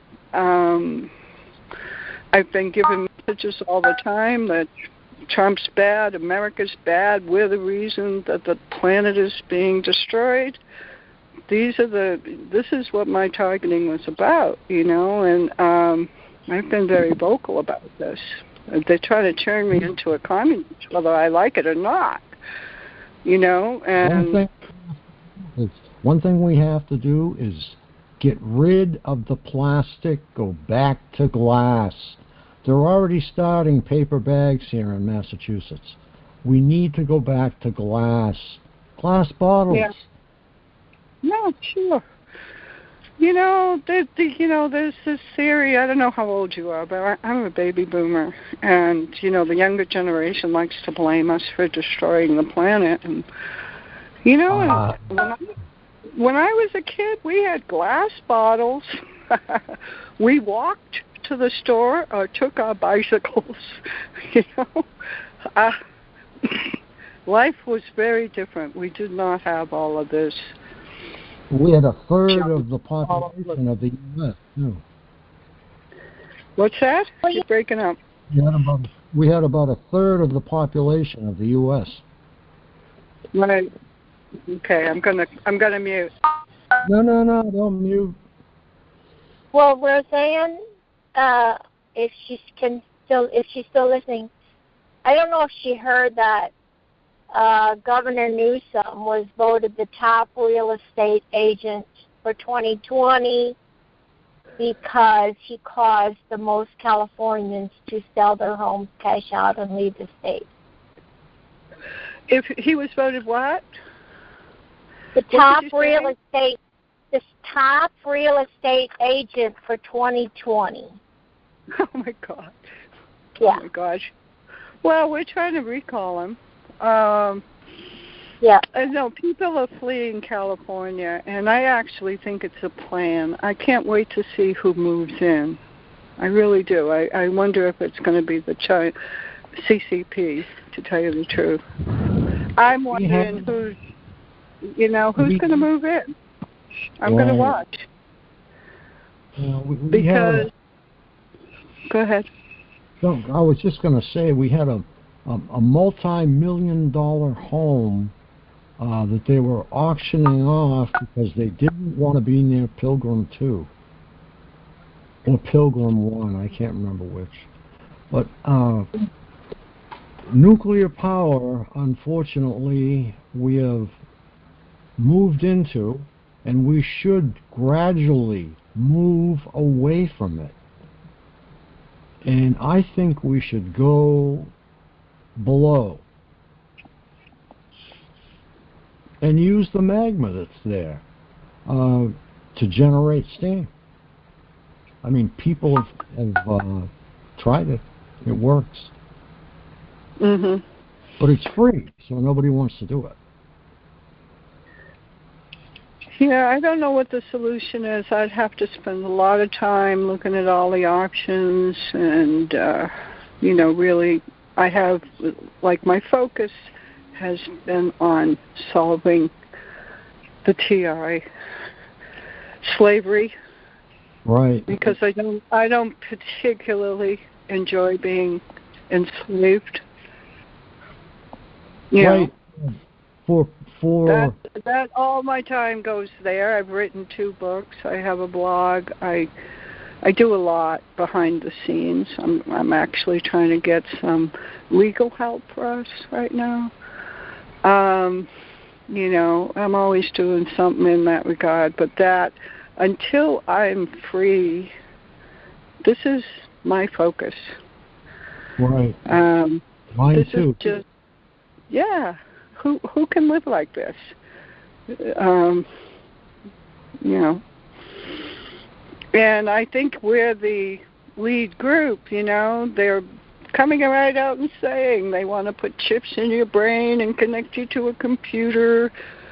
Klaus Schwab is saying you will have nothing and be happy. We're the leading edge of this global experimentation about controlling people and basically having a slave culture on the planet, with a few people with all the wealth and power at the top, and then just slaves. I after listening to this conversation that we just had, including Lily, if she's still here, I think we should get a pocket Geiger counter. I really believe that, because I think that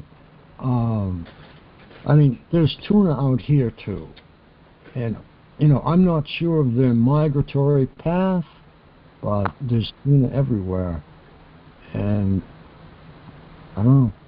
Buy a Geiger counter. See how much they are. I think it's a good idea, Frank. I think it's a great idea. Hi, Nancy. Hi, Lily. Hey, Frank. Yeah, we have a joke going that for anybody who likes to eat the raw tuna sushi, that they need to rename all the tuna rolls at all the sushi bars the Fukushima tuna roll. What was in the pocket? I have to find it, huh? Hey, I want some of those Fukushima tuna rolls, please. Because they're radioactive, I did not eat the tuna. So. Yeah, I can't see. They're overfishing as it is. Now they're taking this overfishing into, contaminated fish. I'll say contaminated. They brought up lobsters and crabs with 4 and 5 claws. So, there is something going on in the Pacific, and it's not going to be good. We might have a giant lobster come out and start grabbing people. With 3 eyes, right? Yeah. It's a 3-eyed lobster. Or maybe several claws anyway, who knows. So, yeah, I wouldn't. Just source if you can, What I don't like is that there's no discussion about it. This is common sense stuff that people in positions should be talking about, and they're not. Because check the migratory patterns of the tuna, the Pacific tuna.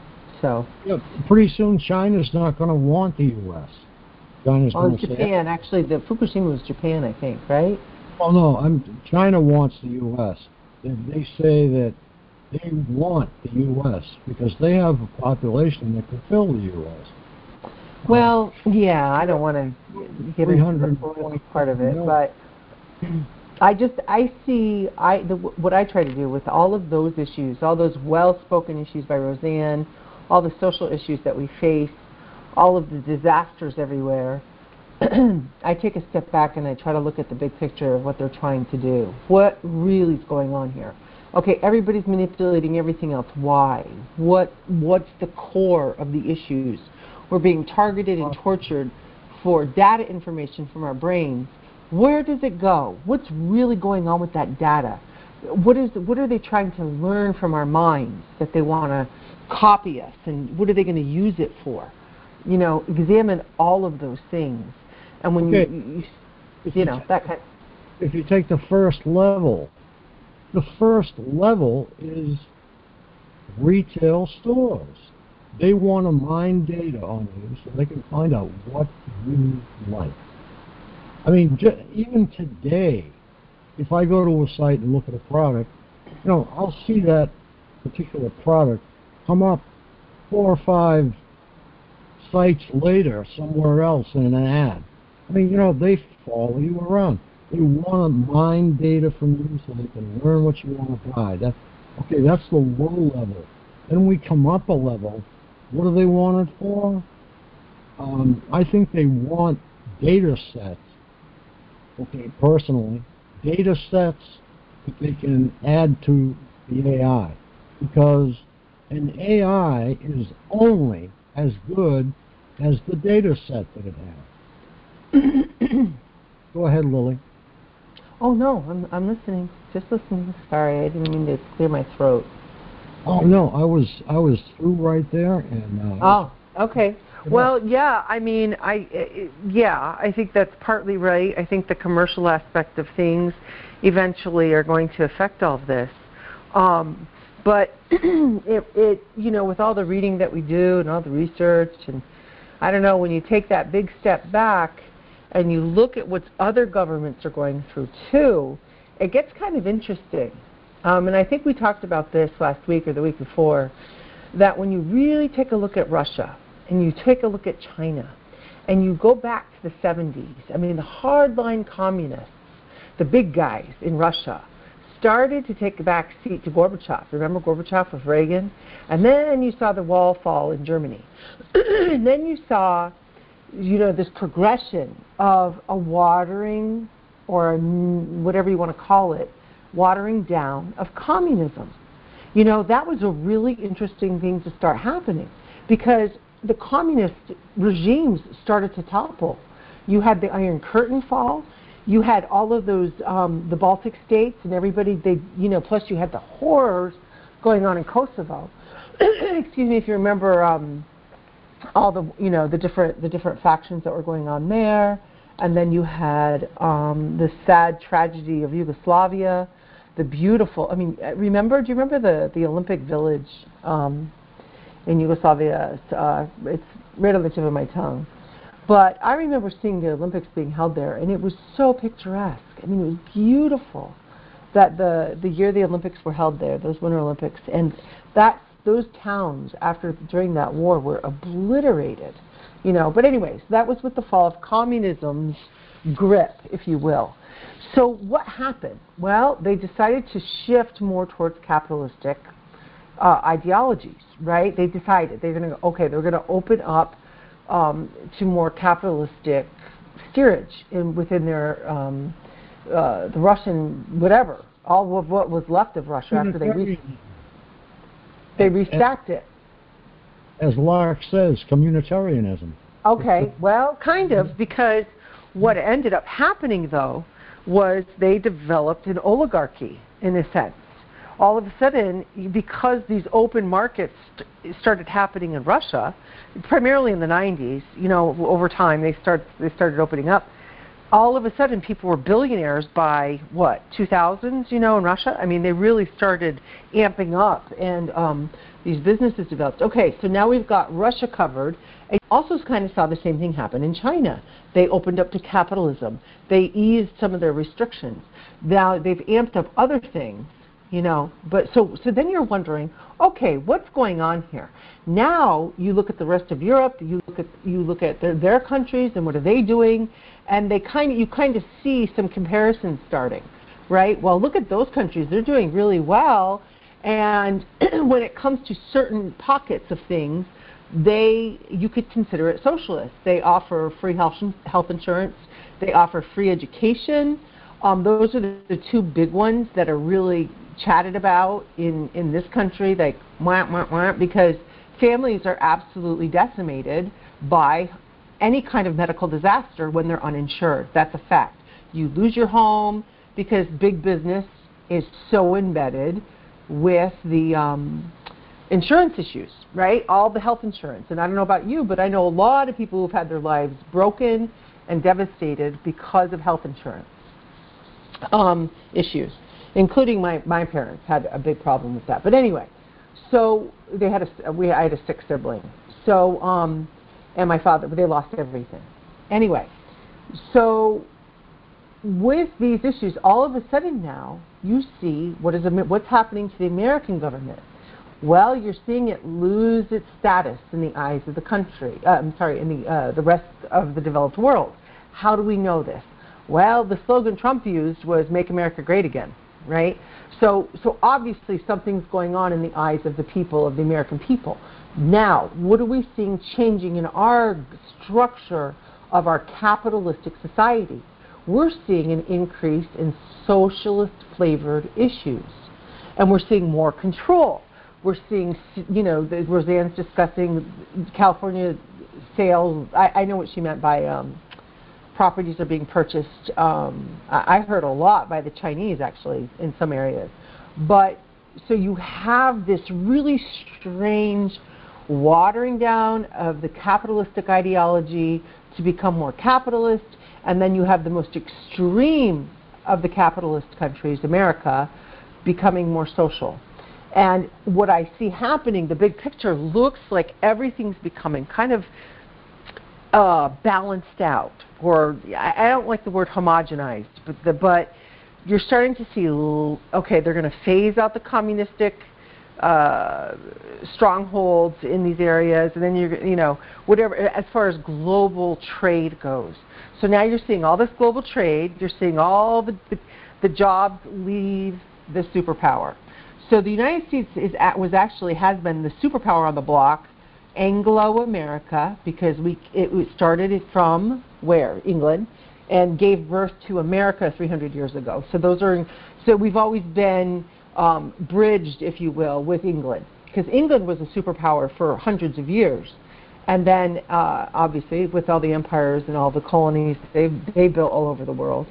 So you've got Anglo-America now as the world power.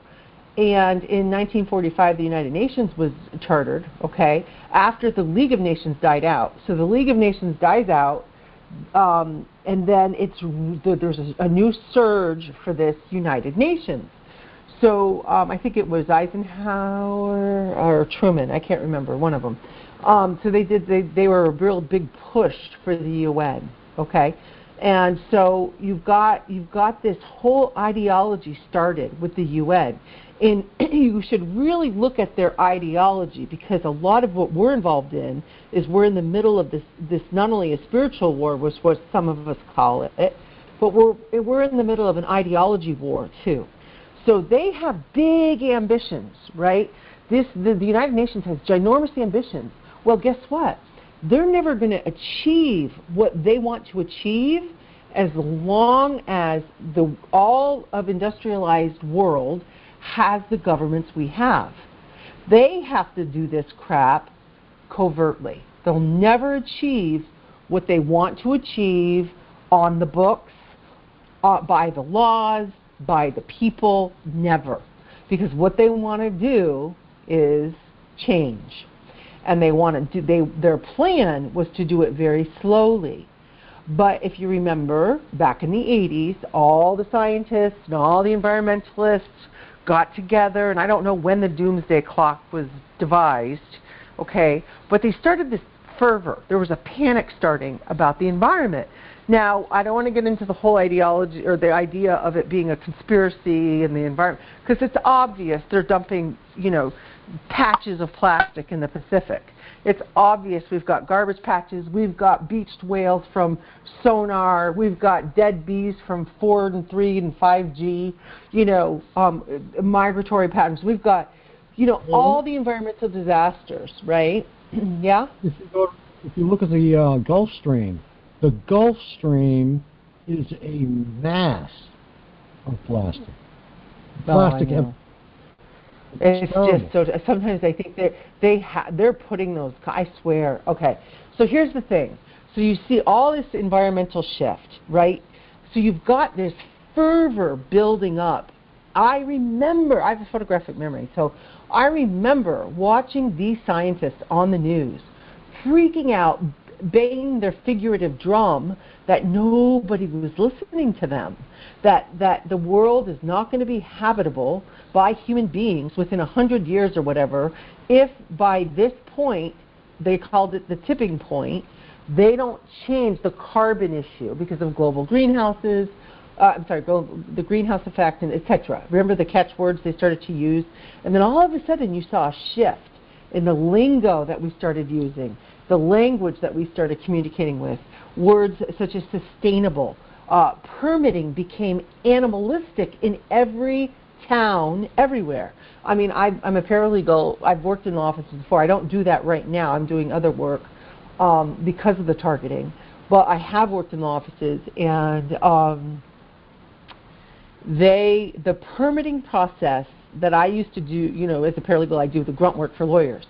So the permitting processes are incredible here in New England. I mean, you've got to follow the exact footprint of whatever it is that you lost in order to rebuild or whatever, okay, or to build something new. I mean, we've got Act 250. These are incredible hoops to jump through for any kind of building, okay? So everything starts to change because they're beating the environmental drum, but they're changing all these permitting issues. They're changing all the regulations because the big bad coal companies aren't playing nice and they're dumping their sludge in the rivers. I mean, listen to Roseanne just talked about how the chemicals are ending up in their drinking water. These businesses, people squawk about regulations. Well, guess what? The businesses don't play the rules by the rules. They play unfair. They poison everybody and don't give a crap.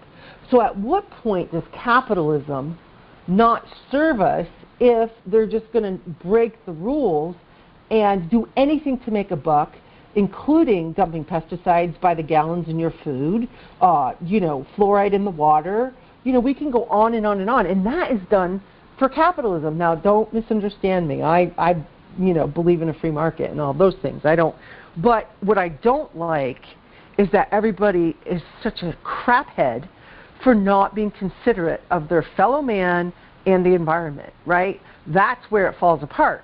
So why couldn't PG&E not dump their crap in the wells?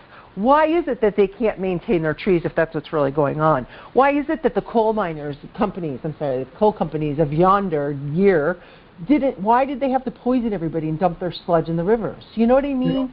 That's the problem. That's the problem with all of these things, is that nobody's happy with 4 or 5 restaurants. They got to have a freaking chain that swallows up all the others. It's greed on steroids, and that's what wrecks it for everybody. Walmart wasn't happy with 10 stores. He had to have thousands, and it wrecks it. You know, greed wrecks everything.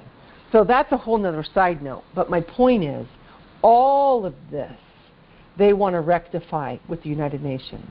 They want to rectify and overhaul all of it. And if you really look at their charter and what they're really up to, they can't get away with any of it without being sneaky. And that's what they're doing. They're being sneaky. And you know what? We are on the front lines of it, and we're seeing it happen because of our experience. We know how sophisticated, and when I say sophisticated these weapon systems are, I mean they can do things that bend your brain and absolutely have you convinced it's A, B, and C. That's part of all of this. So they're doing it sneakily, covertly, whatever you want to call it.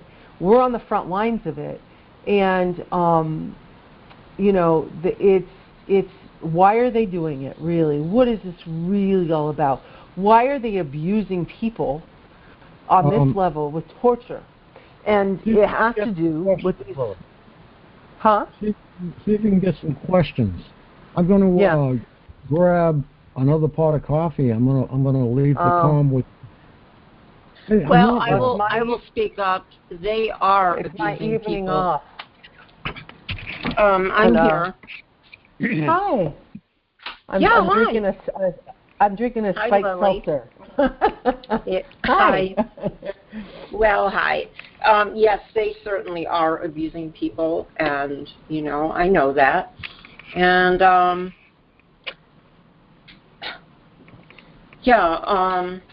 they are. And and I can't say what I really want to say right now because they're active right now. And that's okay.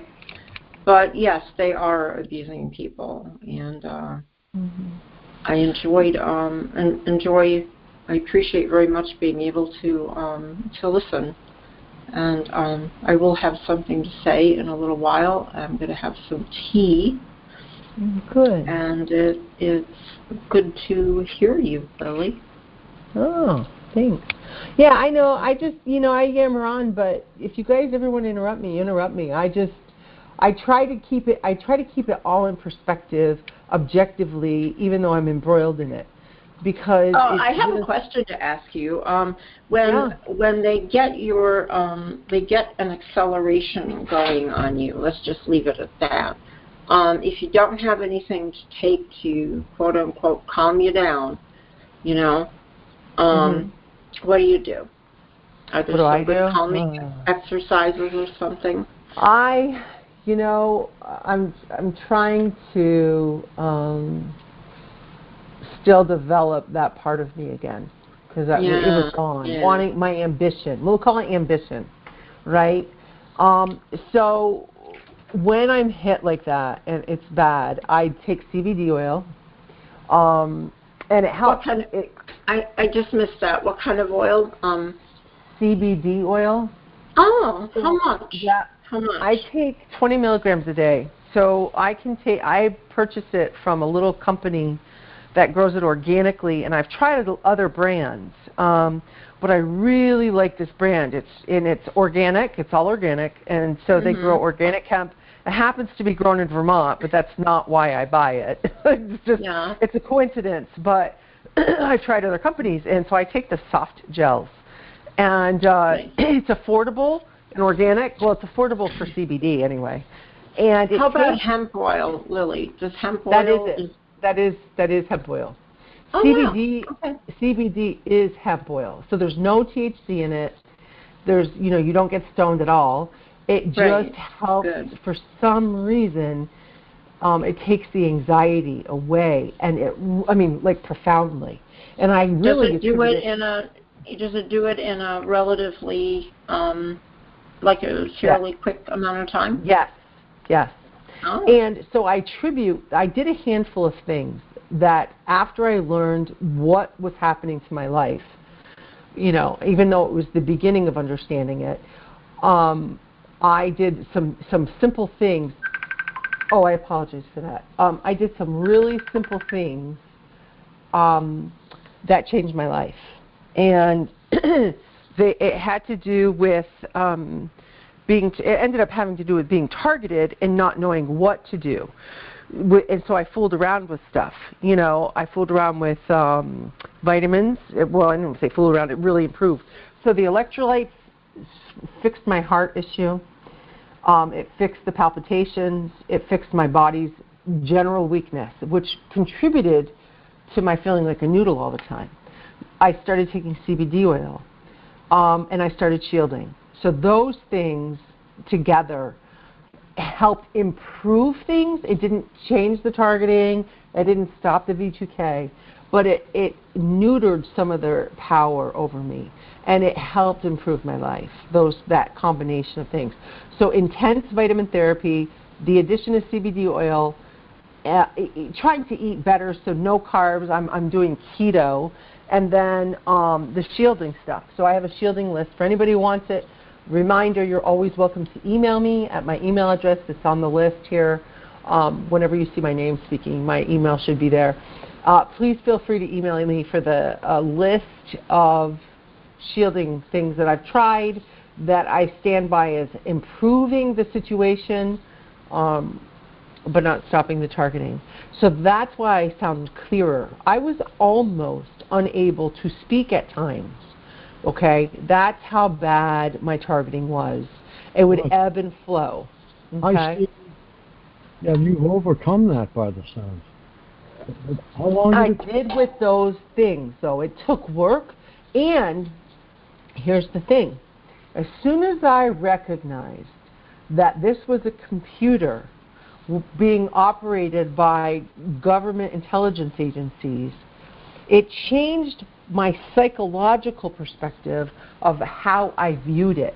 It became a joke to me. I don't give a crap what they're trying to do with it. They aren't God. They aren't my parents.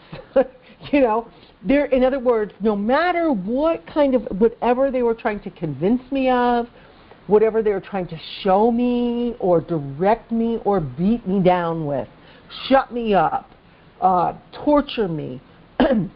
And I'm one of those people who've lost everything. I've been injected with a real needle while I was walking at the fairgrounds with a person with disabilities. We were walking down the Midway, enjoying a bright sunny afternoon, and a guy with a military haircut came up to behind my right side and injected my forearm, and I wasn't supposed to feel it. It was a whisper of a needle. It was a prick, a pinprick. And I shouldn't have felt it, but I did. And I immediately now this is me unassuming, paranoid, but not paranoid, if you know what I mean. Let my guard down. I was relaxed. I was walking through the Midway. I think it was 2014 or 15, one or the other. So I've been injected. I have been, who knows with what. I want to ask you, are you really sure of that?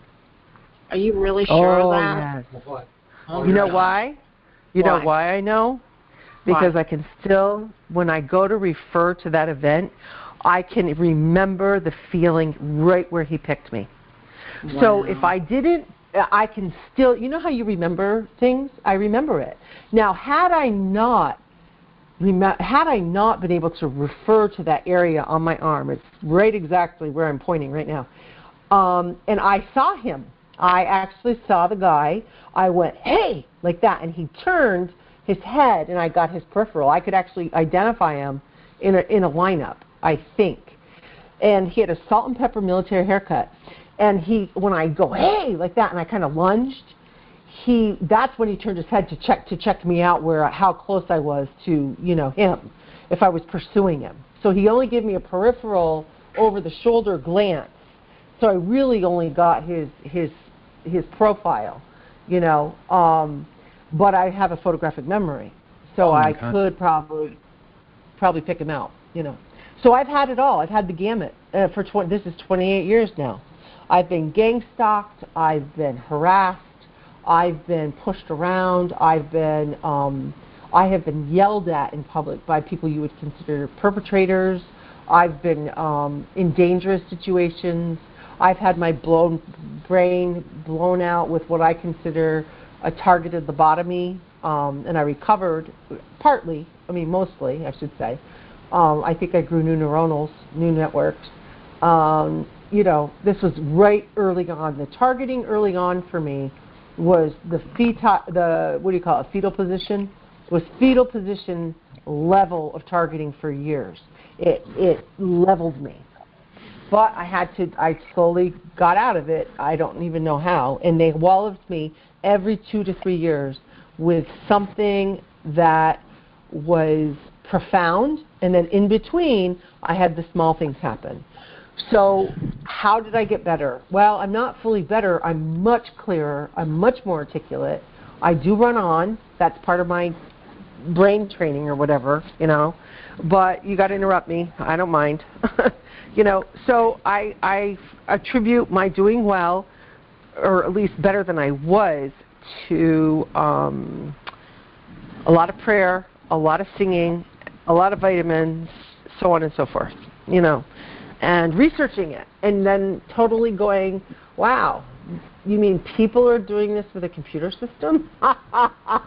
This is, I mean, not that I thought it was God, but you got to wonder, like, what the heck is going on with my life, right? And what are these beeps for 28 years? And what's the noise campaigns about? And, you know, breaking your heart. You know, what's it all about? So I wish I knew then what I know now, you know.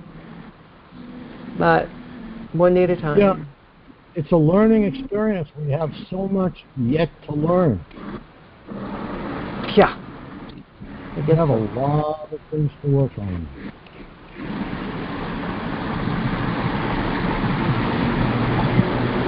Yep. So I think that there's the reason why, excuse me, this gets so weird, right? What they're doing to us actually at times is like really strange. I think it's because they're doing very deep philosophical / religious / searching the mind, you know, all the deep psychology. They want to really take apart what motivates a soul, a human, what motivates a person spiritually, all the big questions, because they've discovered how to manipulate emotion with frequencies, right?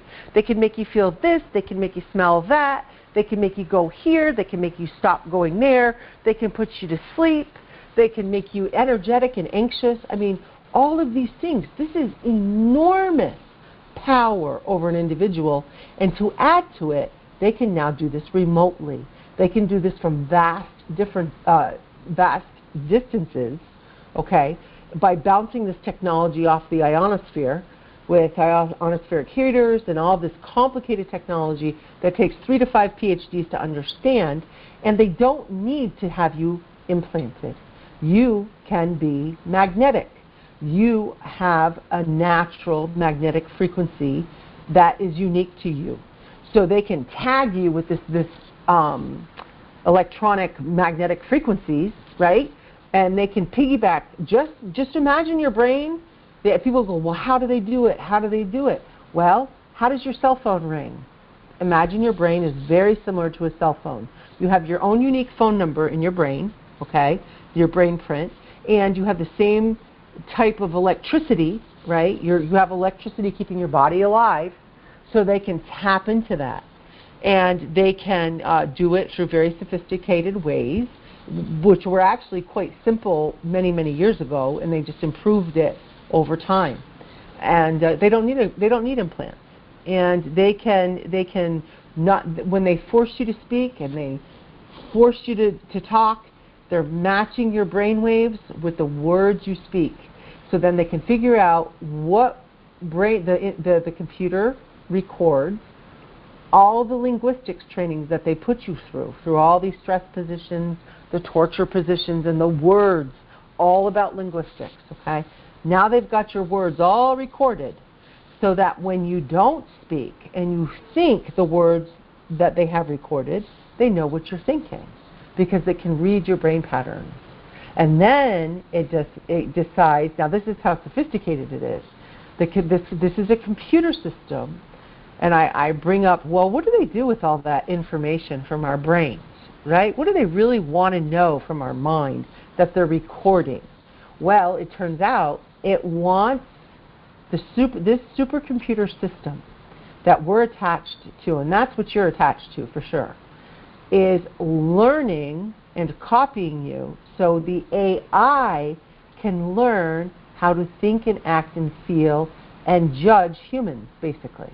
Judge your behavior. Are you going to go on a crime spree?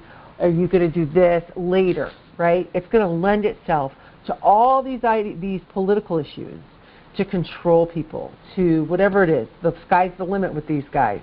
So they want to know it all. They want to understand it all, and they want to use people.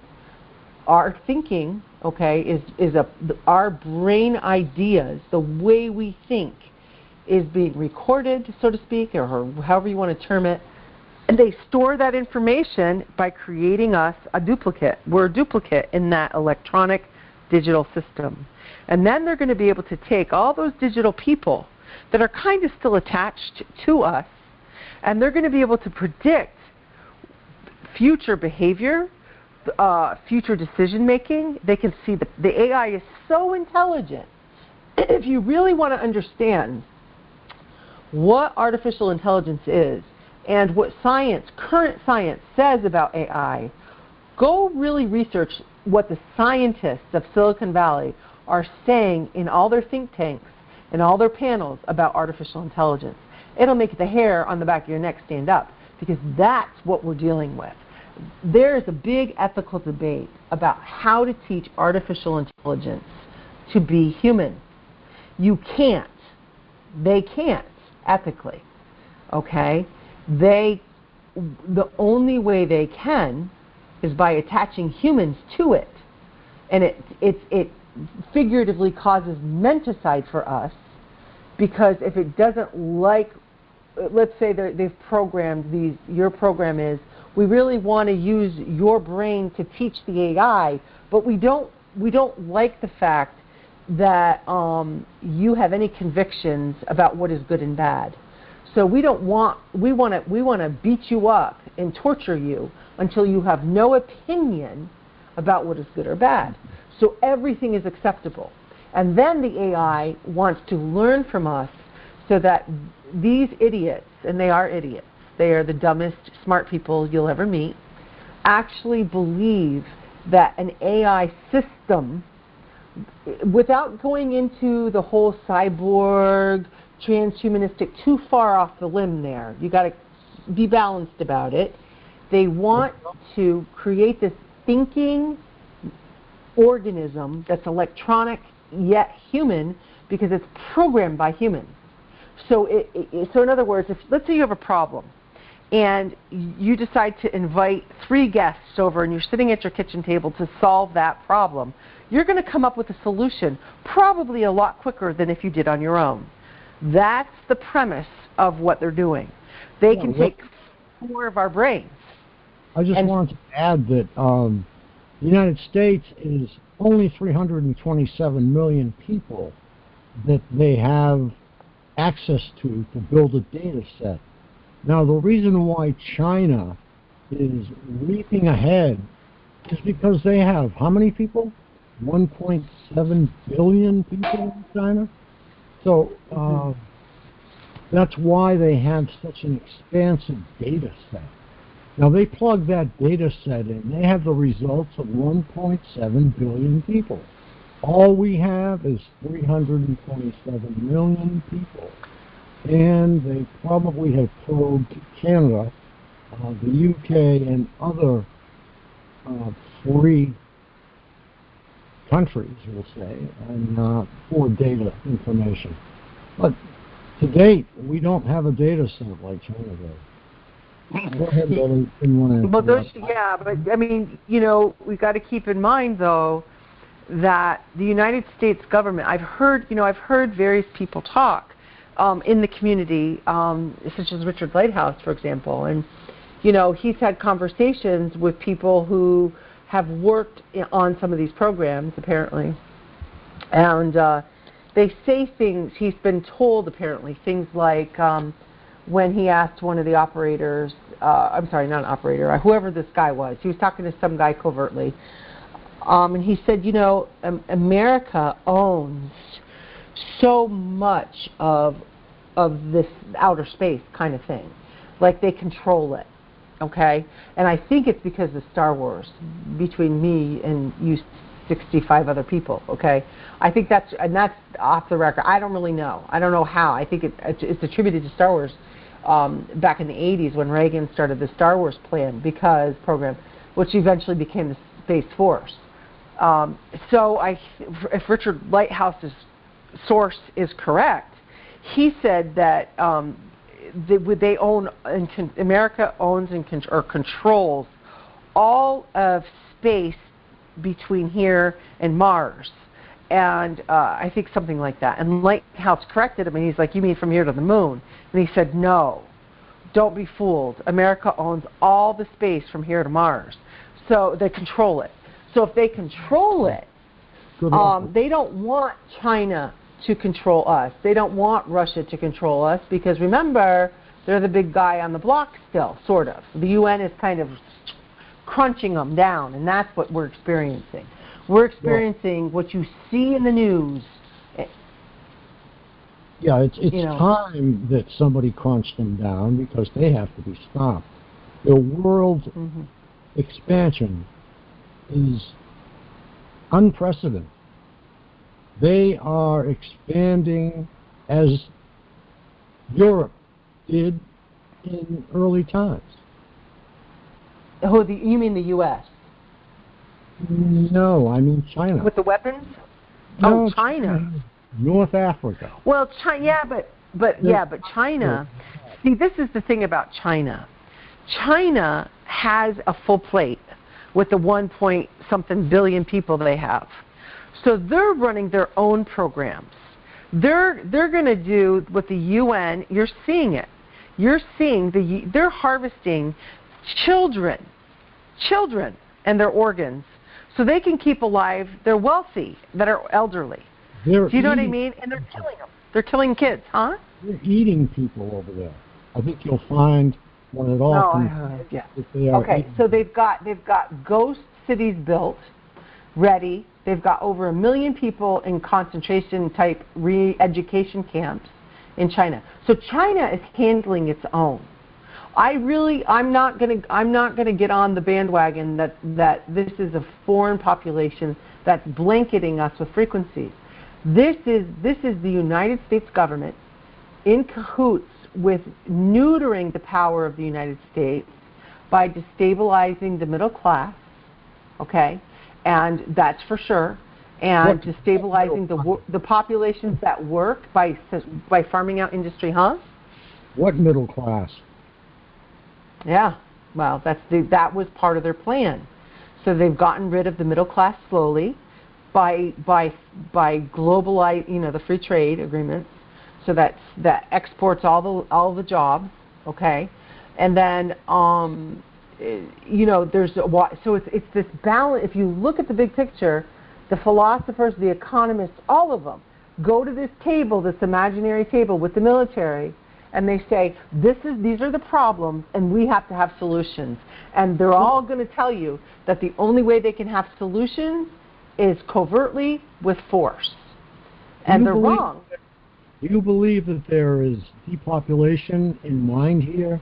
Because I receive in emails, oh God, over the years, hundreds and hundreds of times. Is this about depopulation, do you think? Do I believe that? There was a gentleman named Mr. Deagle, and I still have his depopulation program. Now, he has since been ordered or has had to change his website design and take down all of his depopulation information, which is actually why? Because it was Because why? You cut out. Because I think it was true. They're starting to. I'm starting to see population differentials. Me too. They're not. This is by 2025. 125 what? The date 2025. Oh, 20. Yeah. Okay. So I didn't believe in depopulation until COVID. So now I believe that they are okay. So here's why it gets weird for us. This is why you hear so many people say, nobody's awoke. Can't you guys see what's happening? That's what TIs do. We go, can't you see what they're doing? Okay. So what they're doing, and this is the sneaky part for the past 50 or 60 years, the UN's agenda. Okay, this is an agenda that they've put in place probably since after World War II. Really after World War I, but after World War II too. They didn't want the world wars, the two world wars were so awful and so horrid in their scope that the thinking was they never wanted to go through that again. So they were trying to, the people who cared, basically, that's what you would think, decided to do this plan. Because they do it, the confounding part is that they want to, believe it or not, the agenda of the United Nations is to, if you read it, is to create peace. They believe that if they unify all the countries, all the nations, okay, that they can bring peace to the earth. Well, coincidentally, now you've got this amazing neurological weapon system that can treat people like a computer. Oh, well, this changes everything. Nobody can know about it, okay? Nobody. But they gotta learn how to frickin' use the thing, okay, before they can unleash it on the world. So, that's... About China and the UN. The chairperson for the UN is now from China, along with some of the delegates. So there's an ever-increasing problem with China and the UN. I was just trying to stay on the UN topic. And, Oh, depopulation. So with depop, So I didn't really believe it, Frank. I didn't. Because I couldn't understand, and here's the sneaky part. So the point is they're making depopulation look natural. That's what this is going to be, how they do it. Everything that they are going to do, everything that they manipulate, all of us, it's like the excuse of calling me crazy, right? Oh, it's just a natural thing. She's just, not that people do anymore. Back in the day they did. They weren't, I thought it might be crazy. I'm like, why am I hearing these noises? Like, oh my God. So I was like, I got to check in with myself here because I don't know what's going on. But eventually I figured out I wasn't crazy, but I didn't know what it was that was doing this manipulation. Okay, that aside, they make it look natural. So when they take these weapon systems and they unleash them, I'm going to guess in the late 70s. I'm going to go out and say 76 is when they really went online with this. And they started looking at who to target to learn from with the weapon. They want to play with the weapons. They want to see what they can make you believe. And now, remember, they've got the whole alien conspiracies going on too, right? The development of aliens and the alien technologies as a fluke because of Area 51 and the big weather balloon that everybody freaked out over. Well, the CIA capitalized on that bad boy and decided to create an alien culture from there because that corresponded right in line with, or maybe they set the whole thing up, the weather balloon, and maybe they intended it to look like aliens because the technology, if they can introduce, this is counterintelligence, if they can introduce concepts that are foreign to what is established tradition, they can change the way people think. They want to change the way people think because it creates tribalism, it creates nationalism and fervor so that everybody fights each other, right? So they want to water it all down, and they want to introduce new thinking. Well, instead of being, honest about it, they start introducing really strange things. They manufacture the LSD issue. They have weapon systems. Who are they going to test it on? Well, they go to the prisoners, and they go to the prisons. Can we have a couple of questions, possibly? Oh, good. Steve, go right ahead. Steve, did you want to say something? You're up here in the active area. Oh, yeah, Steve in Ohio. Hi, Lily. Yeah, you mentioned the United Nations off and on, and I used to be idealistic and think when I was in college I was a member of a model UN team, and we represented Kenya one year and Venezuela another year. Anyway, my idealism has lessened about the UN. I don't think they're as altruistic as maybe they at one time wanted to be. I think they're controlled. I think they're really another aspect of the New World Order globalist agenda, and the UN is. They may put out. They may send troops with the blue helmets to try and keep peace and stuff like that, which is all fine and good, but the bigger agenda is, I'm afraid, more evil and New World Order oriented, and the other stuff is just, for show. And I mean, I've written the UN about the chemtrail spraying, and they never wrote me back. And I've written the governor about chemtrail spraying; he never wrote me back. And then finally, I wrote. Go ahead. Yeah. The chemtrails to them are passive, okay? They are not immediately causing the problem. Not immediately. Since the 50s, they have been causing big problems, like aluminum content in the human body, coming from the lubricant, which is aluminum, that they use in the fuel. So that's just one item they use in the fuel. But, yeah. Well, the soil, the Earth is being terraformed right in front of our eyes. You look up, and the soil, the air, and the water, the planet's slowly being terraformed, and like Lily said, they want you to think it's just natural. It's not natural. Yeah. Well, I think you're right about look at the ideology, really, right? The ideology says they want a utopia. I'm not kidding. That's what they really think they can achieve. But they don't think they can achieve that with the religious fighting, because that's what, look what the Middle East is all about. They're fighting over territory, right? The Palestinian and Israeli conflicts. That's just a sampling. You've got that everywhere globally all the time between these factions, between the dictator groups, the armed militias, a lot of which is sponsored by the alphabet agencies to go in and destabilize these governments for their own interests. You have mercenaries right now from Russia have I hate to use the word targeted in terms of what we go through, but they've targeted certain groups trying to protect their own resources in Central Africa right now. It's right above the Congo. That country, the Republican whatever of Africa. So they actually have armed Russian militia going in there and reportedly killing villagers because they're after the resources to destabilize the current corporation that are controlling, I think it's either diamonds or gold. Okay?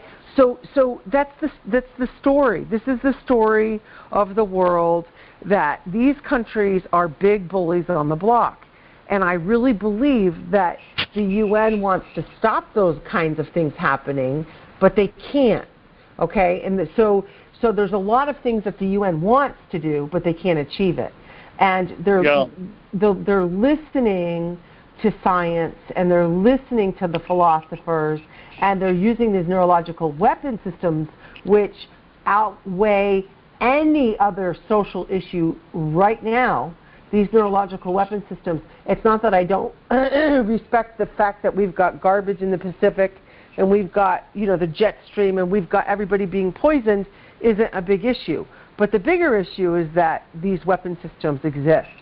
And how do we convince people that they exist? And that's the issue right now, because they're using the information to teach. So it's supercomputer attached to AI. And we're not sure that the AI is controlling things yet, although it wouldn't shock me if it were. And that because the military, actually, if you go on, once again, if you go on YouTube and you look at the videos that talk about AI and all of the things that the military wants to use AI for example, they are going to teach artificial intelligence to actually use armed robots to go into conflict and have the AI make the decision as to whether or not they can access the weapons and shoot people or whatever it was, blow up or whatever they want to do to neutralize whatever enemy they want them to neutralize. So they trust the decision making of the AI.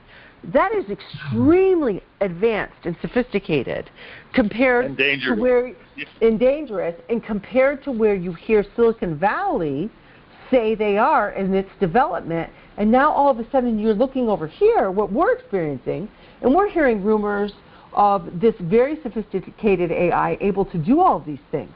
Then who's telling the truth here? Because Silicon Valley and the physicists and the scientists are saying, well, we're not quite there yet. And the military is going, yeah, we are. We released this thing and we discovered, though, it was a bad decision, so we pulled them back. So believe me, this stuff is developed. And it's developed on our backs. It's developed on our backs. That's right. Because guess what? Guess what Silicon Valley, I just heard the debate. The debate is, how do you teach AI to be human, to relate to humans? How does AI have a human, how do you get it to have a human brain? Because the human brain is far more intelligent than AI, believe it or not. Now, how does that happen? Well, we'll attach the computer system to all these human brains, and then the human brain can teach. And it's called machine learning. Yeah. So we are programming, in layman's terms, we're programming this computer system. Okay, it's using our minds as a natural resource. It's being developed on our backs, like you said. Just one final point. Just one final point on the Middle East. People ask me, why can't Palestine and Israel get along? And the answer is there's powerful interests that profit from non-stop warfare. And those powerful interests will do everything they can to keep wars anywhere going. And that's why America has been at war more than it's been at peace over the 200 or 300 years. Yeah, and you're right about that. In fact, in fact, when the economies go south, in some instances, they will go to war just to improve the economy. And there's a cycle for that. You should check it out. And that's a common thing. We have a permanent war economy. But the congressmen don't stand up and say, they should say, yes, defense spending creates jobs. But if you take a unit of defense spending and have it in mass transit or building solar collectors or wind turbines or something, studies have shown that it creates jobs by the factor of 2 to 1 more jobs in a non-military spending setting. So, yeah, defense weapons manufacturing creates jobs, sure. But if the same unit of defense spending was put in the civilian sector, it would create more jobs by a factor of 2 to 1. But Congress doesn't ask those kind of questions. They just roll over and say, okay. Yeah, I don't know. It's the military-industrial complex is rabid. They're consistently rabid. They've got to take. It's like bloodlust. It's bloodlust. They've got this power. Yeah. They're in control, and they're on steroids. They're crazy. They accuse. They gaslight, whatever, they're crazy. Yeah. We have universal basic income already exists. If you're a defense contractor, you got universal basic income because you're always pushing for war and we always are at war. So, yeah, we got universal basic income already for if you're connected to the defense industry. Mm-hmm. And they're the ones that bitch the loudest about... It leaves the question then, Stephen. What's the answer? because you've got the answer. Yeah. The answer is to get back control of what President Eisenhower lost control of, the military-industrial complex. He lost control of it, and he knew he lost control of it, and that's what he was trying to tell us. I mean, it's so embedded in the psyche of every American that well, if that happens, then what happens to, are we prepared for war? And the answer is there's more guns per capita in this country in every corner in every house in America on the planet than on the planet, Yeah. So China's not going to be invading this country anytime soon, Neither are the Russian people. I have a question about that. Yeah, I have a quick question. Go ahead, Terry. About that. Yeah, I understand there are two factions of the military. So our military is not just made up of the military-industrial complex. There are two factions of our military. One is the good part, and then there's the industrial complex, right? So the two, from what I understand and from what I've been picking up on YouTube, are playing against each other, and so our entire military is not made up of the military-industrial complex. Right now, they need to get control of that. Our military needs to be one, and they need to get control of that. Another thing I wanted to make mention of is with the United Nations, the gentleman was talking about that. Now, can you guys believe that they have a meditation room that's a satanic meditation room with an altar that is shaped like a coffin? Yeah, go ahead, Google it. Google it and take a look. You'll be able to see a picture of it. What do you Google? What do you Google? You could just put the United Nations Meditation Room, Satanic Meditation Room. And it's in the shape of a coffin. They have an altar in there, the shape of a coffin. It's satanic. They have no business. This organization has no business in our country at all. Okay?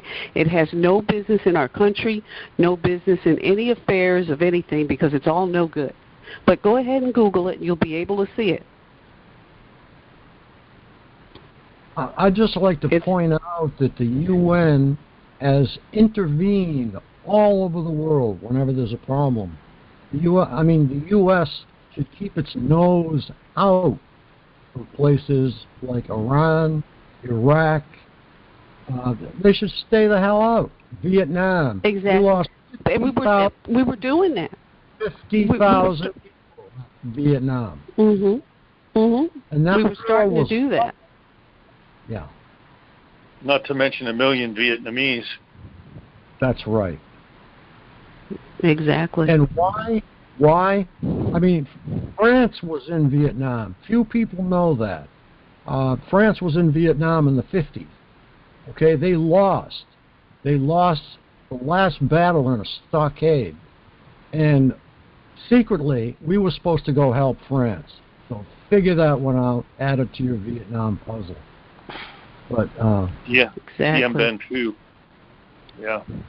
Well, President Kennedy, before he was president, he was a young man traveling over there, and he talked to the French, and they said, never get involved in a ground war over here. And he went to school with that, and he remembered that, and he didn't want anything to do with a land war in Asia. And he was on his way out. He was pulling people out. He was going to pull people out. But you're right. War is a big business here. That's how they make money. It's a racket. War is a racket. Evil. This is how this evil, sadistic, satanic. These people, this is how they make their money, is through wars, and they want to keep it going. That's not to say I'm for a weak defense. I'm for a strong defense, but we could cut our defense spending in half, and it would still be spending more than Russia and China combined. We are having what I would call, it's not a cold war. It's a very hot war, and that's against targets. Okay? There is a war here. You can't see it, but you and I feel it. All the targets feel it. There's a war. Right, and so it's just to be descriptive of that war, though. What is it really? Well, all we can do is compare notes, right? My war has been, they have tried everything, the theme, right? The flavor of my targeting had everything to do with neutralizing my religious position. That's what it basically did, okay? It has been the same, you know, it's the same concept for all these years. Because the targeting ramps up, the more spiritual I try to be. And that's when they come after me, blazing, you know, ridiculousness. So that's been my experience. Huh? Very spiritual. I suggest all targets stay spiritual. Mm-hmm. That's part of your belief system. Your belief system is what they are trying to shatter. Don't let them shatter your religion. Well, here's the thing. Here's something I figured out.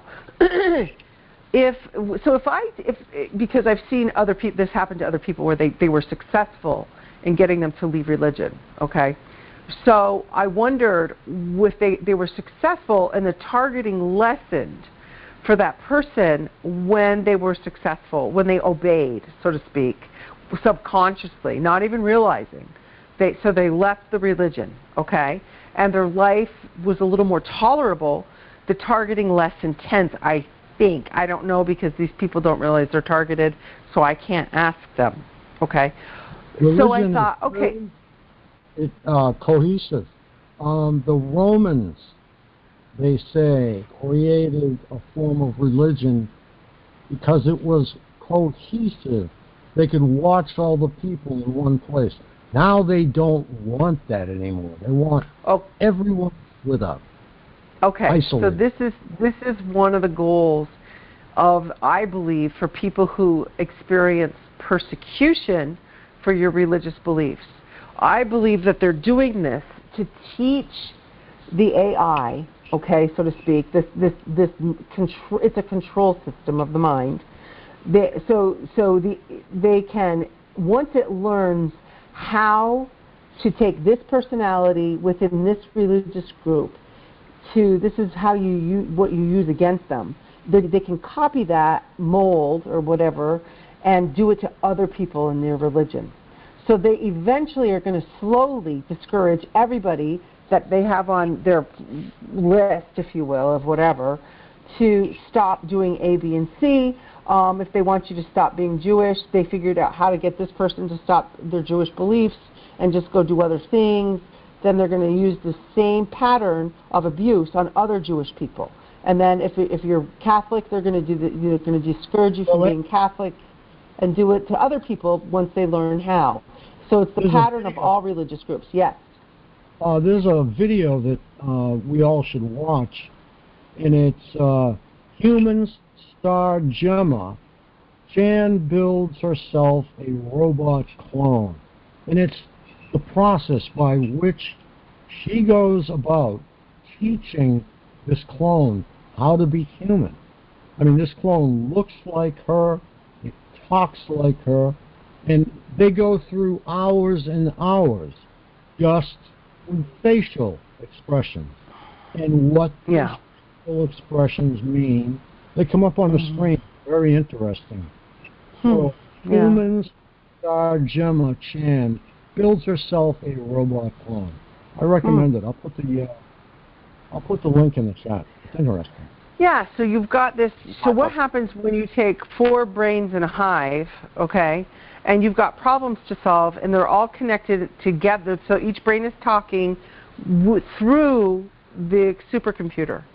So now you've got a different, the philosophers of Silicon Valley call that an organism, okay, the computer scientists.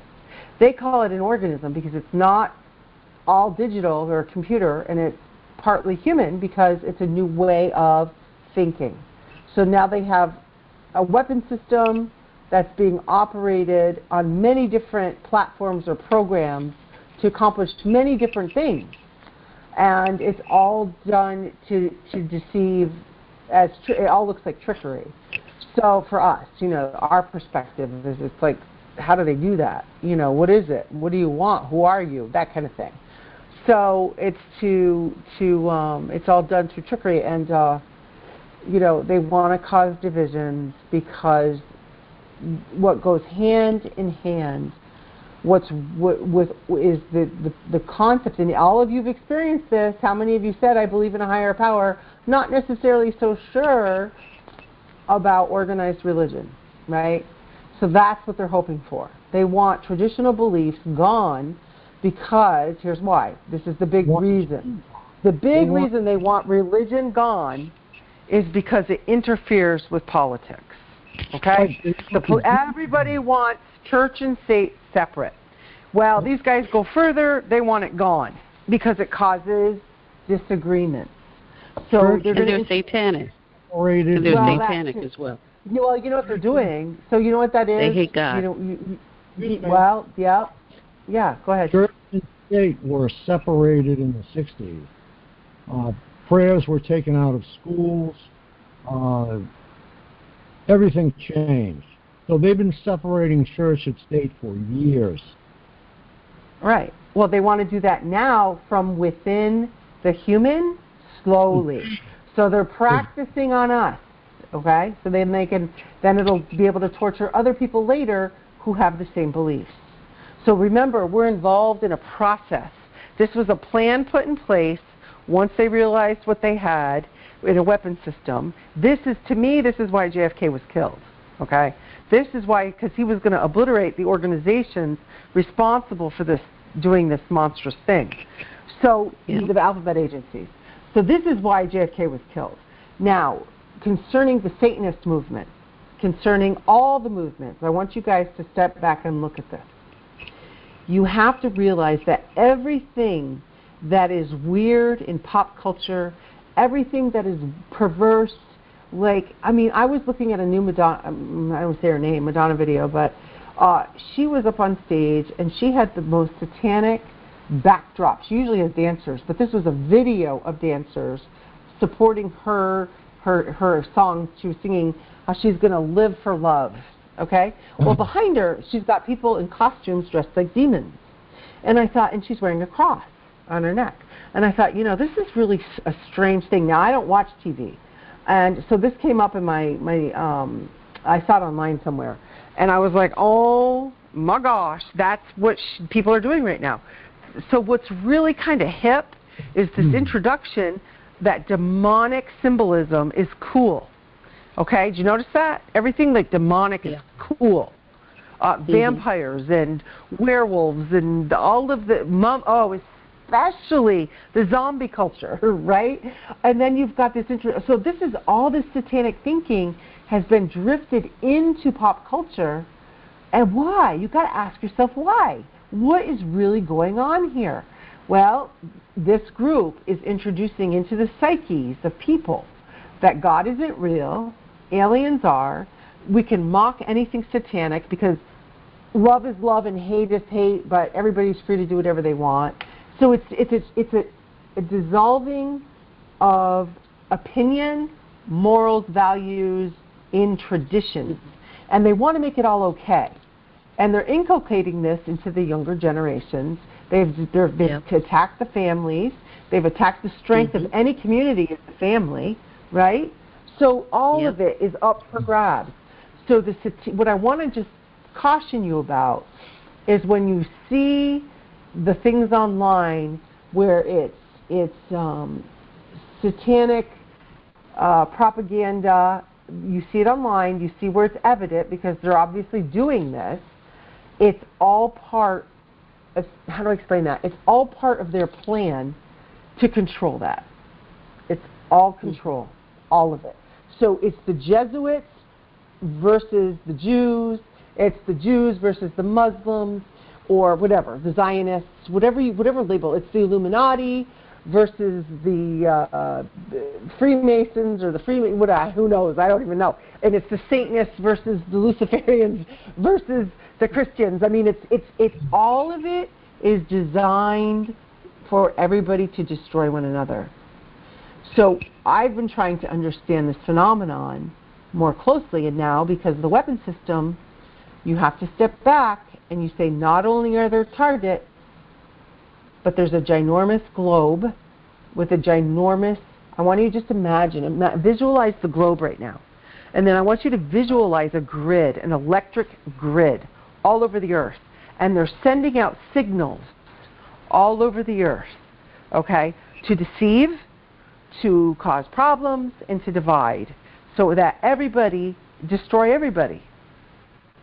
And I'm trying to wake up to the idea that it's all manipulation, and we're at the ground zero of it, to see what we'll do.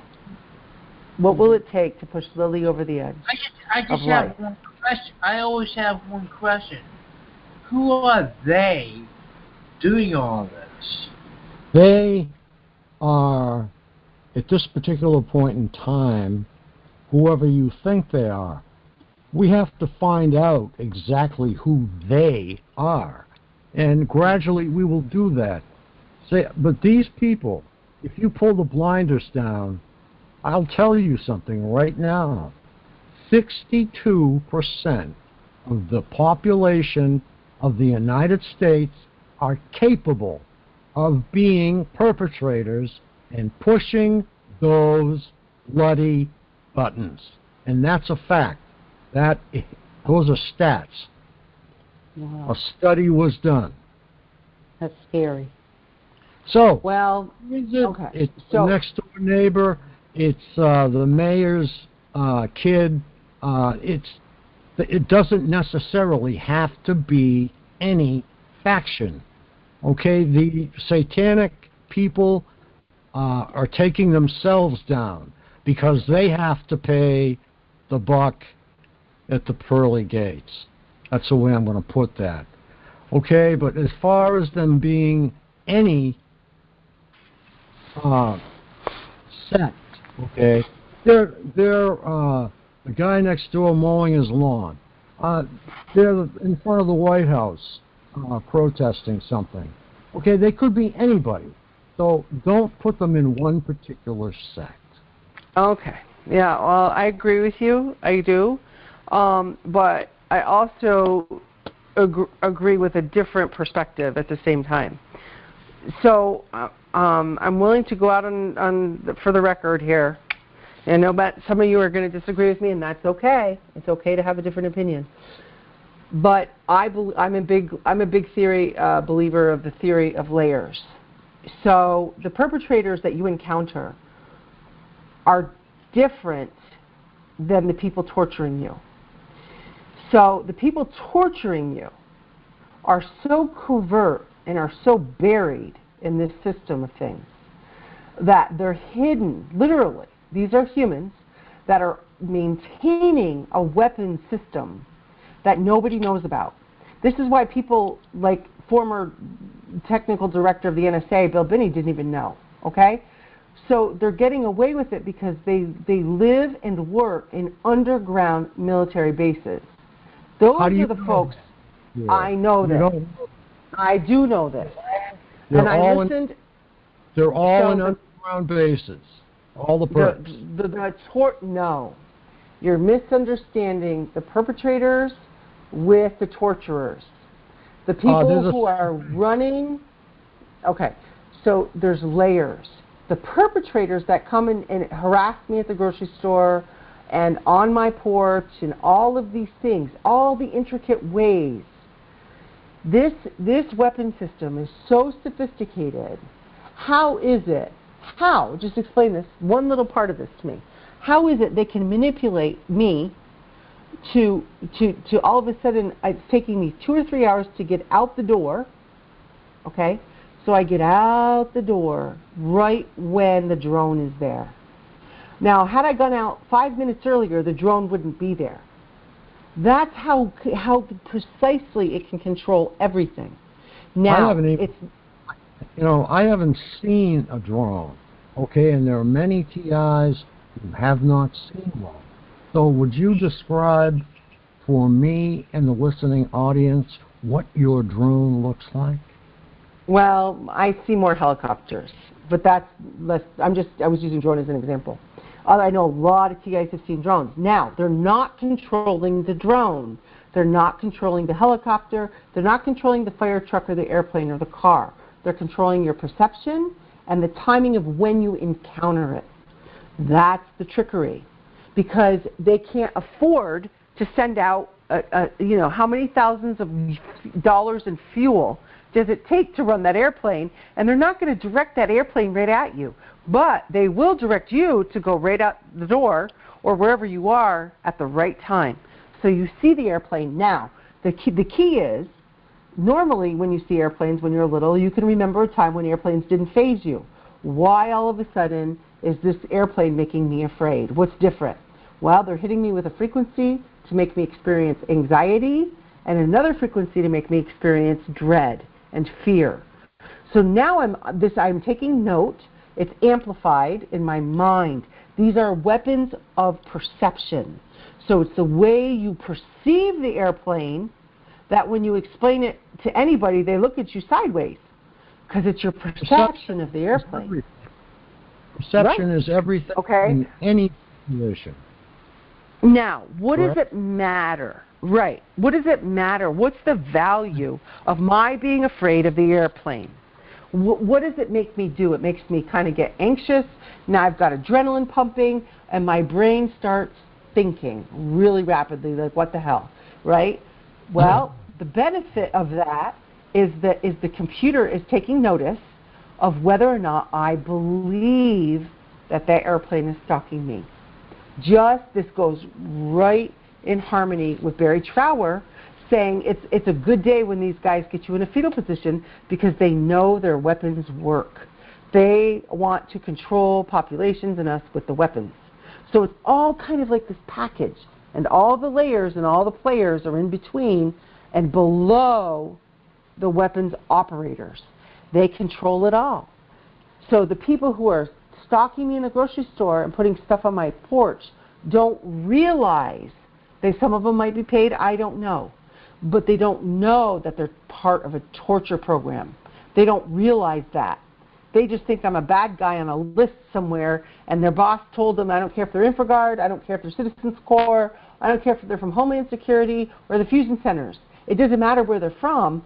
They don't know that there's a weapon system that's torturing people. And that's the difference.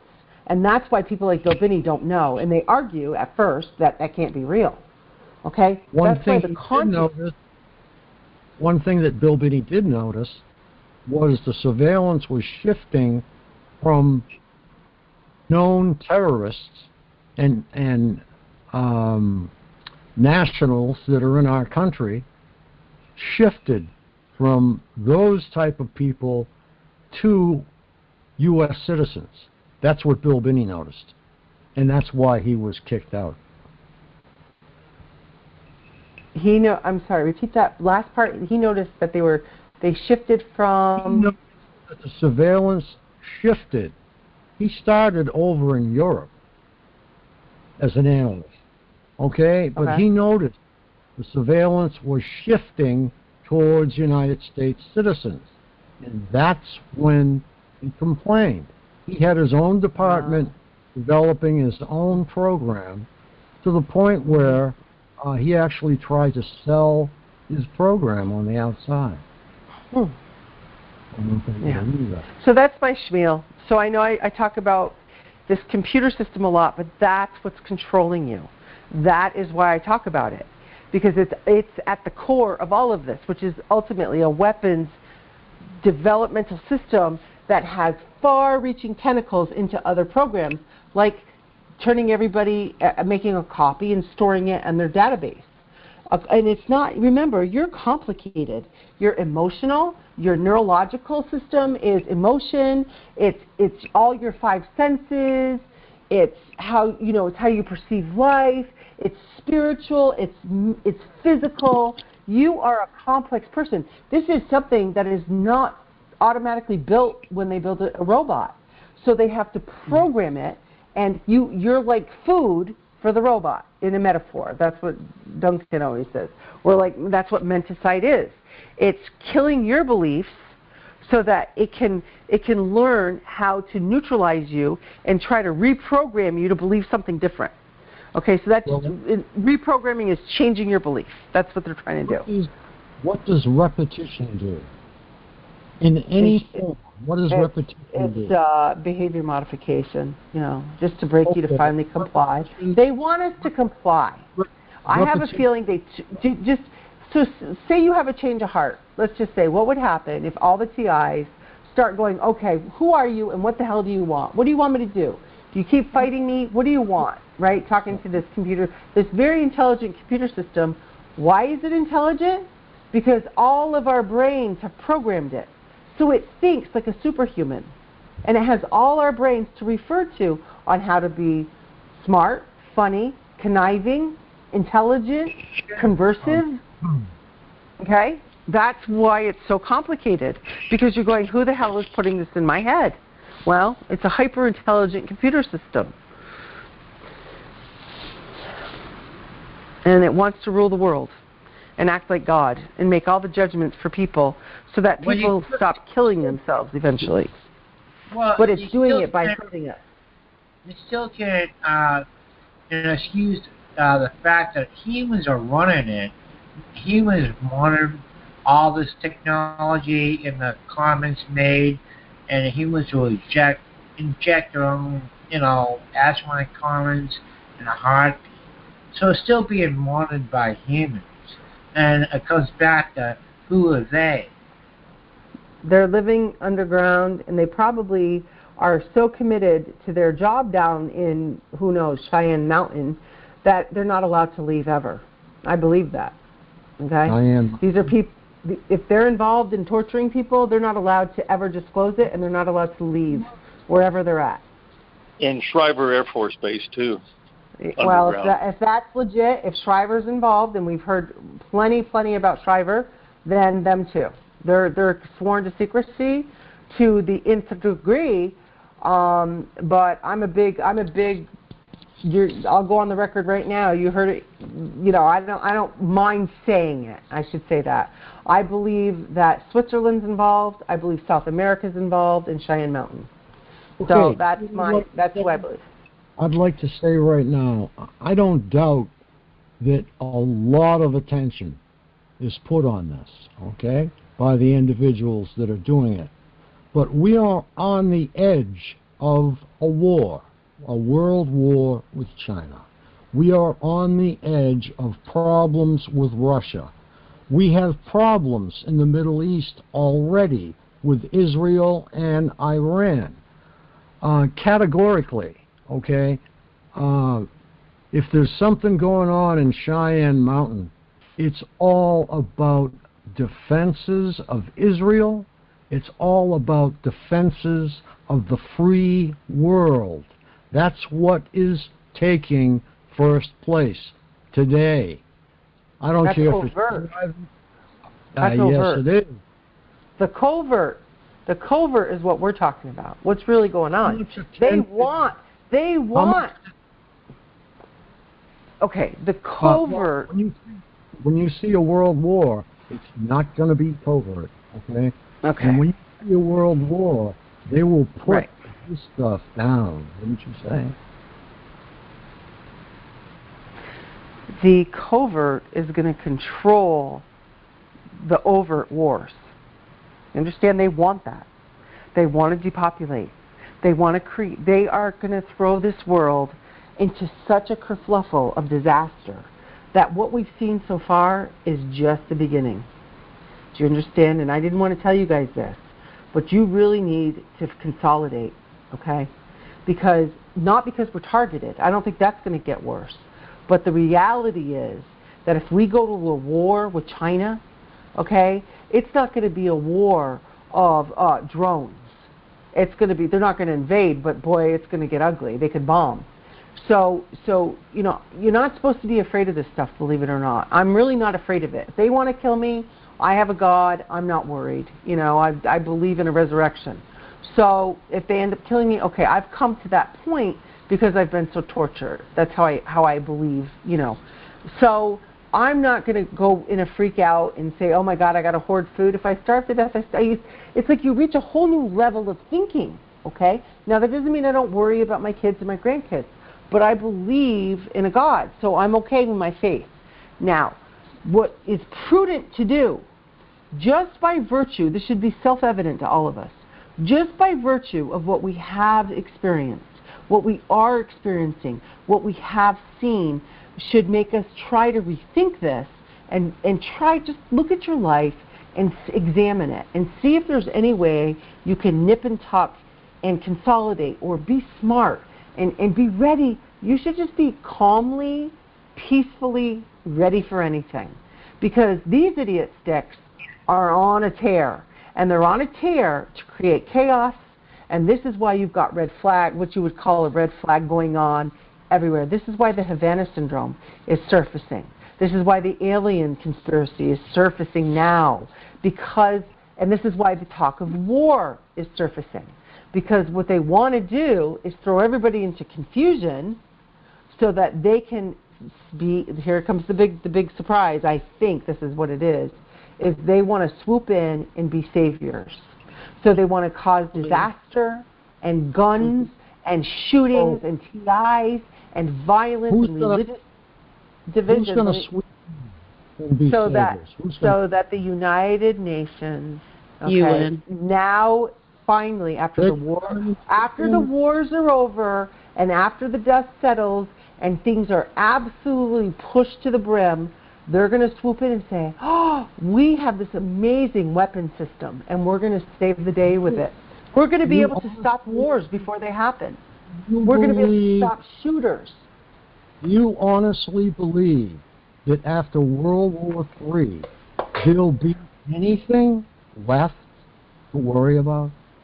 That's exactly their goal. You understand? That's what they want. They want they want to depopulate to a certain extent, and they're all in on it. Hey, Frank, is this an open discussion? Yes, it is. Yeah. We bombed excuse me, we're all adults here. We bombed the crap out of Nagasaki and Hiroshima, and they're living there, they're thriving there, and the ambiguous stupidity of our believing that it's going to burn for 5,000 years and it's not going to be livable and all. And they do have. Wait, let me finish, please. Let me finish, Frank. They have neutron bombs. And a dirty bomb is different from a neutron bomb. And the level of destruction is very minimal, but it gets rid of people. And then there are pulse bombs that do way more damage with very little damage to real estate and infrastructure. It's livable. Okay, Mark, can I check something? Have you studied? It's very livable. A third world war is very survivable. It's just cleaning up all that rotting flesh. They don't need nuclear bombs when they have directed energy. That's the They're not point. going to tear everything up. They're not going to have a lot of burn to worry about for years and years and years. No, they're not. There's not going to be a nuclear war. Nobody wants a nuclear war. They're not. It's going to be basically conventional, and they're going to go in and they're going to stir the pot with an egg beater. But they're not going to do a egg nuclear war. beater. No nuclear war. Right. No. Frank, I'm sorry. I was so point on counterpoint, but I had to make that. I just wanted you to study what a hydrogen bomb does. They're not going to go that far. They're not going to do nuclear. Well, you were saying they were, that there would be nothing left.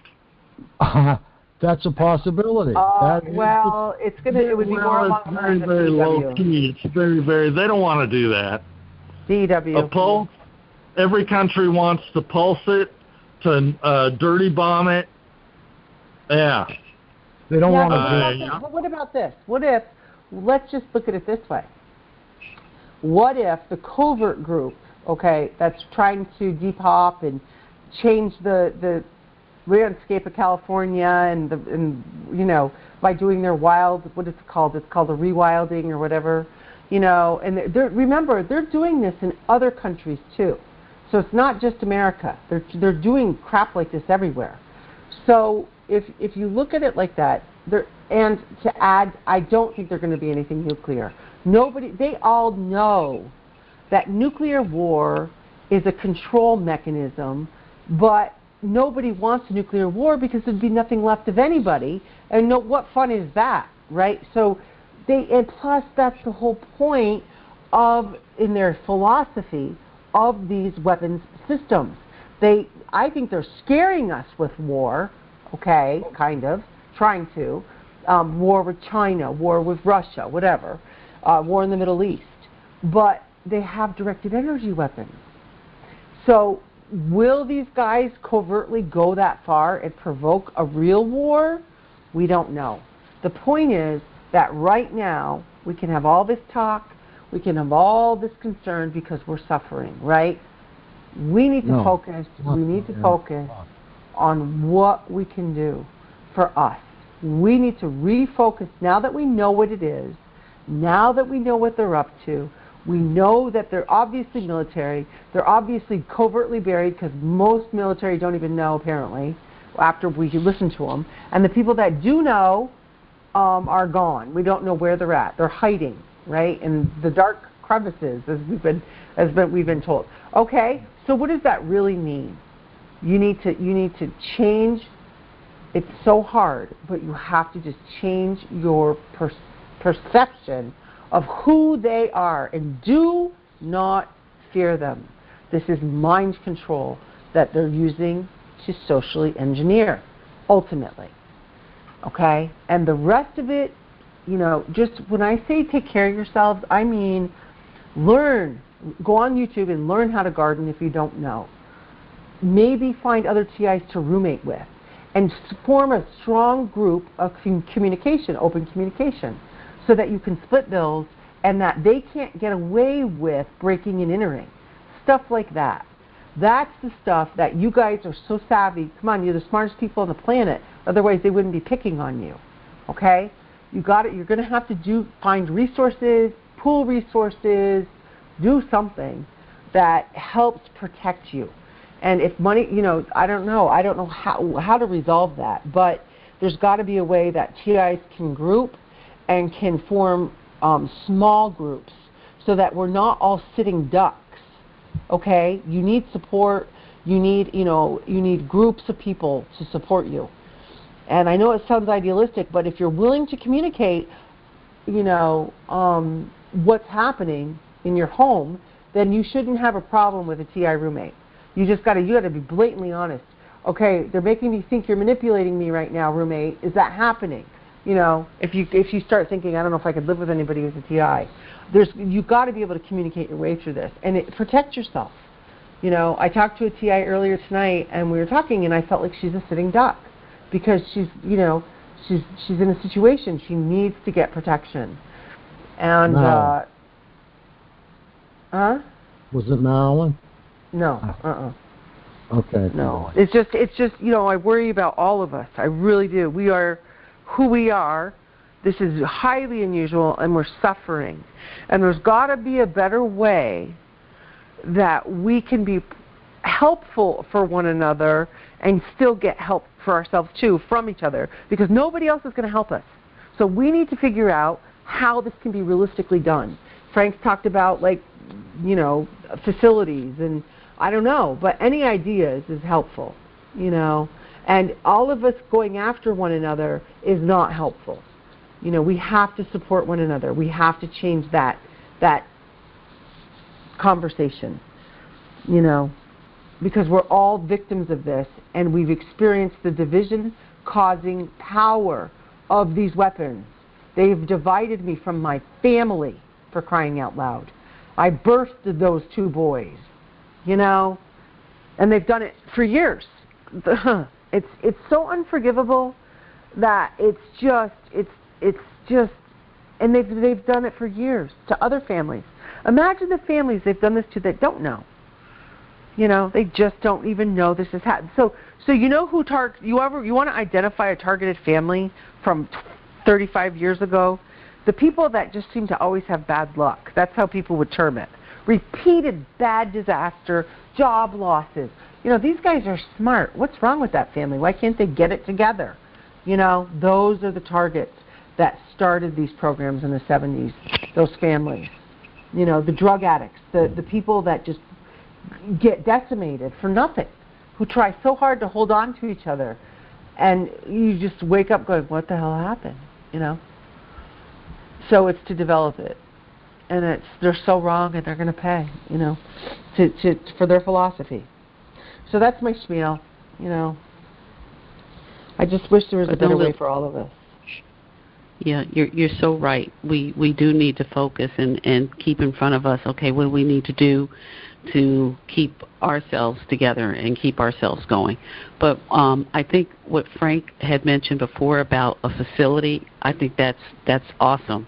Another thing would be possibly to maybe we could get on your website. Like I know one of the problems is that people are not able to get jobs or whatever. Well, there are a lot of places where people can work from home, okay, and they can do these little telemarketing things. So then maybe putting some little contacts together of places where they can go to look at doing that. You don't have to go outside the home, and so that's another option. You don't have to go driving into an office. You can work from your home, and here's a list of places that you could do that. So that's one of the things I do. I work from home, do customer service. So that's an option for people that are looking for employment. Now, so are things you like experiencing? That. Are you making enough money working from home, or that you can make bills? Yeah. Well, yeah, and then I have a roommate too, so that helps. Okay. Okay. So yeah. Brilliant. Yeah. So. Yeah, so then we need to kind of empower people to say, okay, so here's some of the issues that TIs are having. So then here are some solutions, you know, so job, okay, living situation, place to stay, you know, things like that. And the number one thing is it's almost like, believe it or not, and I don't mean this rudely, but I would need it too. If I were to have a roommate, I would need roommate counseling before we start. And I don't mean from a counselor. I mean just starting the conversation of what to expect. Make a list of what to expect when 2 TIs, 3 TIs, 4 TIs live together. You know, it could almost be comical if you made it fun. You know, well, I just want to make sure that they're not manipulating you to think I'm manipulating you. You know, it's not me. It's, you know, whatever. Right. So as long as you guys, if people communicate, I could see it be successful, you know. But people just, they're going to, I'm so worried about, we're so fragile. And we all teeter. You have to put absolutely TIs right. together to we're all we have.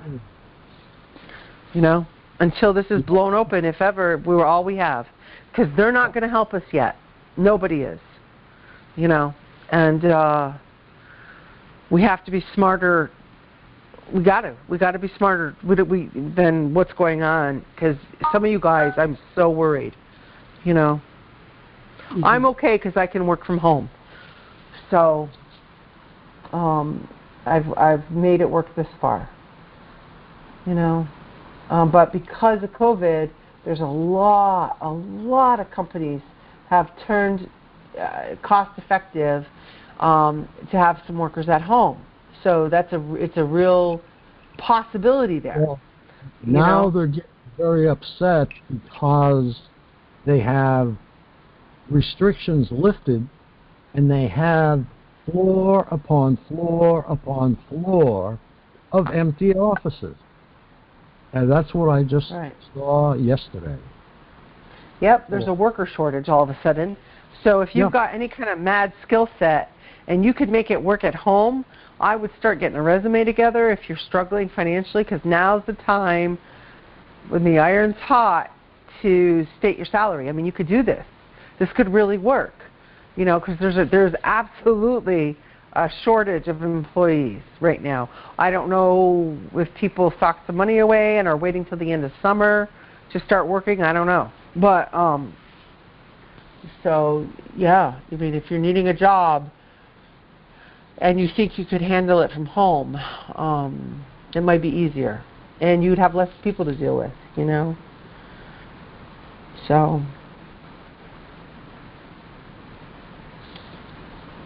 Yeah, that's a good idea. Lily, see if you can get back on that grant writer thing that you were going to do, because... Yeah, I got to look into that. I know I'm doing so much right now. I'm like, oh my gosh, I'm swimming in stuff to do. Yeah, see if you can. I appreciate it. And you're doing a great job Monday nights. And you're doing a great job. Yeah. Thank you. I hope so. I just try to be brutally honest, like with how I see it. Yeah. You know, and I know I'm repetitive, and I know I talk a lot. Just interrupt me. I don't care. I'm only human. Now, we need a big horn on here. Now, so you can push the button and, like, hello? We have a lot of people that would like to contribute, and I'm sure that they're here. And the two of us are here to take your questions or whatever. If you'd like to change the topic and move in a different direction.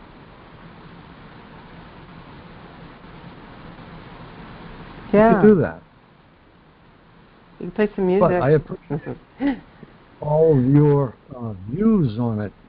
But I put it simply. I just put it in the chat, very simply. It is good versus evil. That's what it is. If you want to call that satanic, call it satanic. There are some satanic groups, I'm sure, that are doing this. But it's not all of them. These people are men and women doing this. It's not the devil and Daniel Webster or a demon. They are people, all right? And you don't need a quantum computer to place thoughts, okay? The thoughts I see dropping in my head can be done with a regular computer and a regular program that they are using, okay? And I will tell you again, I think this could be the guy next door who's hooked up to a phantom website. It's on the dark web. Now, this website could be hooked to the United States. It could be hooked to China, okay? Because to make a website look like it's a U.S. website, all they have to do is copy one. So, you know, it says, you hate your neighbor, and so somebody clicks on that. They're on the dark web. And all of a sudden they see this targeting program, and it costs you $50 to do this or something, and that's how they suck people in. Yeah, but Frank, I mean, okay, but can you? It's not sustainable for $50 for somebody to just torture somebody for 28 years. Wait. It just can't. It's not feasible. That just makes no sense. Didn't let me finish. It happened before computers. What do you Didn't let mean? me finish. That's how they suck you in. That's how they suck the perps in. Okay? They say that and they get you in there, and the perps get hooked on this thing. It's just like gambling. Okay? If you get hooked on gambling, it's harder to get off than heroin. So these perps cannot wait for you to wake in the morning so they can start. Sometimes they'll wake you up in the middle of the night because they need something to do. They need a quick fix of Lily, or they need a quick fix of Frank. Okay? And that's what they do. That's the way they are. We are the drugs. They are the addicts. They have to have this. Okay? And I just they can't interject, put the Frank? Sure. Frank, do these pedestrian perps get high security clearance? I'm not saying they're all that way. I'm suggesting we've all been looking for an access point by which the perps can access the technology. Well, that is a suggestion as to how they access the technology. Excuse me briefly. I'll be right back.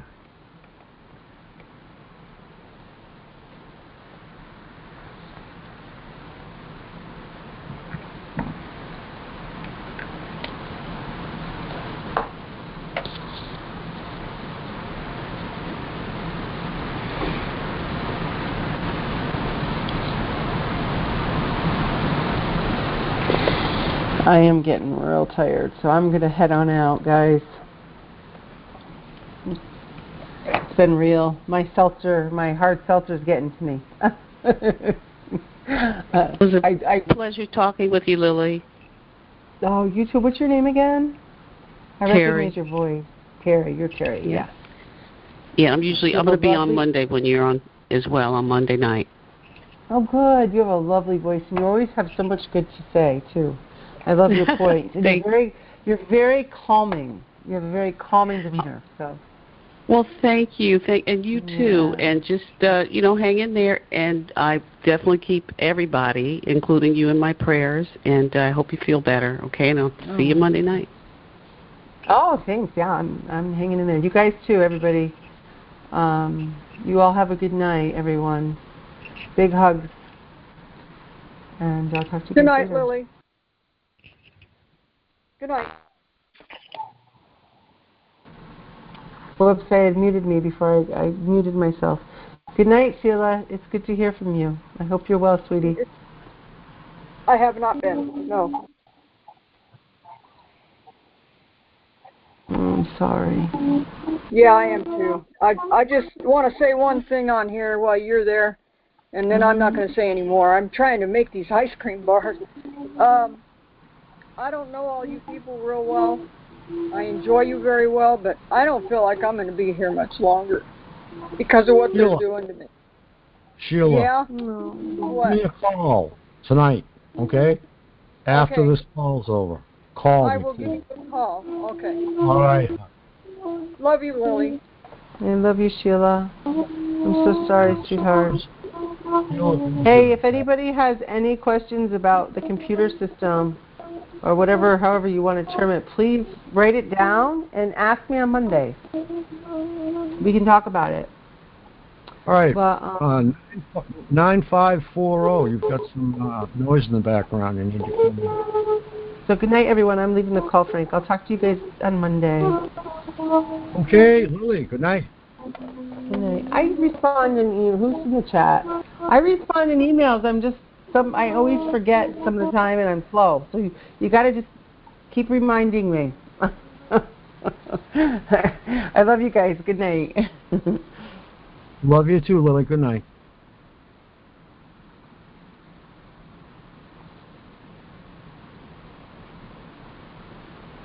Okay, it's been a very good night. We've had a lot of conversation going back and forth, and it couldn't be better. That's just the way I like to see it. People with new ideas, solutions, ways to get around it. Hi, Ann. Go ahead. I'm back from grabbing my coffee. Me? Oh. Oh, so I have something new. Well, it's actually not new. I've noticed scars in my eyes. And Scars? I've been scars, yes. And I've been getting light. It has to be very dark, like pitch black, and I see light, which indicates a torn retina, and I know that, but I know I don't have a torn retina. And I noticed it. I've been it scared the hell out of me, and I didn't want to talk about it, and I didn't want to prepare the others for, I just figured I'll make a sneak surprise doctor's appointment. And I did that. I did that a few weeks ago. I saw the person where I got with COVID. I couldn't do it. Okay, so I waited it out, and the place where I got my glasses had the door open. I'm real friendly with the owner. He was actually one of my clients. And I ran in. I saw the door open, and I ran in, and I said, James, my glasses are broken. And he was with somebody, so I waited. And then I said to him, listen, the ophthalmologist, which is it? Which is the doctor? The ophthalmologist is doctor. Ophthalmologist. The optometrist that you had here gave me such a thorough, I'm telling you, a thorough examination, over an hour. When did you ever hear of that? And the guy was fascinated with my eyes. I never saw anyone so fascinated with my eyes. All right? This was before the scars, the redness, and everything. And he was taking me outside with the equipment, having me read buses and signs. And, I mean, it was like he was, I don't know, he was so playful and so attentive to my eyes. I've never experienced anything like it before. And gave me my glasses and my new prescription, which was totally different than the prescription that I was wearing. I mean, totally different. And I just figured that's what he was so amazed at, that the prescription was so different. But anyway, so I see the door open, and I run in, and I said, hey, James, you think maybe that, your doctor could just take a quick look in my eyes because I'm seeing lights? He says, you're seeing lights? Damn, that's dangerous. I said, yeah, but just let him look in my eyes. Just, I used the broken glasses as an excuse to go in, okay? Because I didn't want to give the perps a head up on me going in there so they could start playing with it. So he tells me, he died. That doctor is dead, okay? It's like another dead person. Yeah, isn't it? It's like, this is just what happens to me. Everybody I want to see is dead. So he tells me, so he says to me, but I have somebody new here, and she's fantastic, but she's just not here today. He said, listen, if I was you, I would make an appointment with the doctor, with the optometrist. He said, stat, do it as quick as you can, blah, blah, blah. He's across the street. I said, all right. Well, luckily, I got an appointment right away, and I went. He has, the accreditations that he has on his wall, just wallpaper all over the place, all right, from the best schools. And he gave me a very good examination, but he never addressed.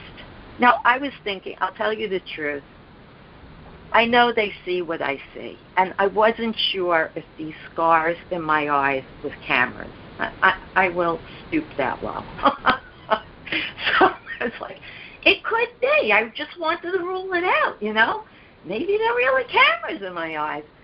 So after he was examining me, and he didn't say anything, he dilated my pupils and everything, and he didn't say he saw anything peculiar. So that's when I brought up the scars. I said, do you see what's growing on the whites of my eye? He says, yeah, I see that. He didn't mention it until I did. So I said, what is that? I've never even had a red eye. I've never had a bloodshot eye. Now my eyes are red all of the time with these scars in both corners of my eyes. He says, oh, it's called pinguellula, right? He says, oh, it's called pinguellula. I said, well, how did I get it? He said, from the sun. I said, from the sun? My business is Polaroid sunglasses. I was like, I haven't been in the sun. You'd think I would have gotten it when I was living on the beach, right? So I said, I haven't been in the sun. He goes, well, that's what it is. Okay. And proceeded with a thorough eye exam. He didn't see anything, he didn't see anything peculiar. So I go home, and I'm thinking about this. I make him write it down. So he writes it down on his prescription pad. He gives it to me. I said, I'm going to forget the name of it, so just write it down for me. So I get home, and yeah, it's from radiation. They're radiation burns. The most logical conclusion would be the sun's radiation, right? It would be the sun is giving off radiation, and that's how I got the radiation. I got radiation burns to my eyes. That explains the lights, doesn't it? It sounds like it does. Oh, God. It has to be very dark. It has to be like, because, you know, Frank, you know, I've confided in you how I wake up like crazy angry. Sometimes I wake up in the middle of the night like so angry, and, you know, and I see these lights, and these lights are moving as my eyes are moving. I don't know if it's coming out of my eyes or if it's going into my eyes. And when I rub my eyes, I get these pools of light, okay? The pools of light in my eyes. So last night, I closed my eyes and I was looking at the inside of my eyelids, and it looked like a Christmas tree. And that was new, because that I've never seen before. But it looked like the lights, the little tiny lights on the Christmas tree, just spots of lights across my vision with my eyes closed. So I'm saying my vision looking at my eyelids, the back of my eyelids.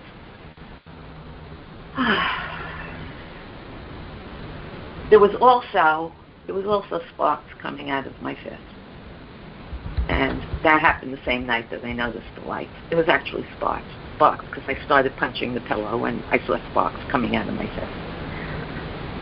So, I mean, I am I've had some full of electricity. Excuse me? I've had some really strange stuff happen with my eyes. Some of it was explainable, some not explainable. And Well, I remember when they hit you when you got out of the car. yeah, before that, if you get anything bizarre in your peripheral vision, like 3 colors jagged in each side that starts to crawl across your eye, it means they've stressed you out to the point where you can no longer take anymore.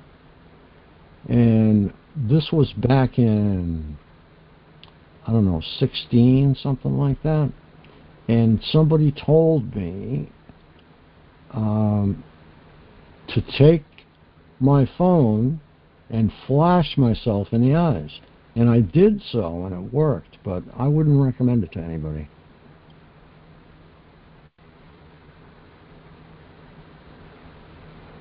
No, I don't know. I just think it's gotten to a point where I've had my fill of radiation, and now it's really starting to affect me.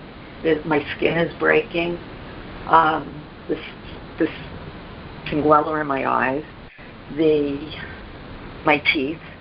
I mean, I'm breaking down. I'm breaking down. I mean, the rapid aging. It's, oh my God. It's like, by the day, by the month, the hair loss. Oh, where's the hair loss coming from? Hair loss is coming from radiation. And you've seen that. Yes. Yeah. Yeah. I mean, it's not letting up, and I'm saturated now. It's just the saturation. I can't take it anymore. I really can't.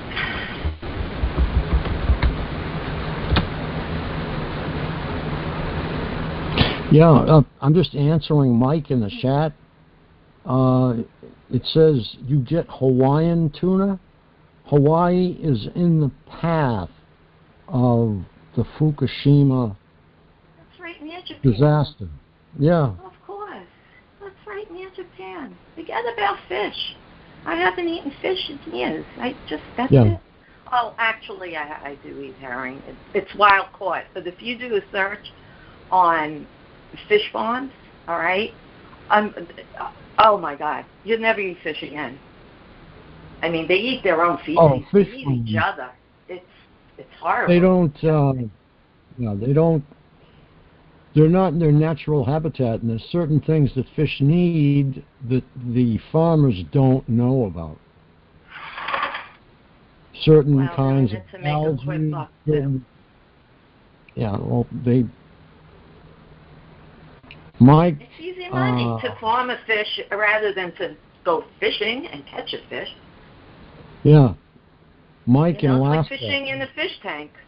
So yeah, Mike in Alaska what you want to do is get a Geiger counter. I'm seriously thinking of buying one, because the food that's coming out of the ocean, half of it, you don't know where it comes from. Crab is now not really crab. It's seafood salad, and it's not anything to do with crabs, trust me. There's a fish called a tilefish, and they take some of that and mix it in, and then try and make it taste like crab, but it's not. You got the best crab in the world in Anchorage. You should have Alaskan king crab, I would think. But yeah, it's Fukushima is going to destroy the Pacific altogether if it's not capped off. Every day, thousands of gallons of seawater are pumped through that to keep those 3 reactors cool until they figure out what to do. They still haven't. They think of it as old news. They just had the 10-year anniversary. See, Yeah, it's old news, just like it happened and it's over. It's not over. No, it's still happening. A lot of people I know say, oh, that was a long time ago. I said, yeah, it was a long time ago.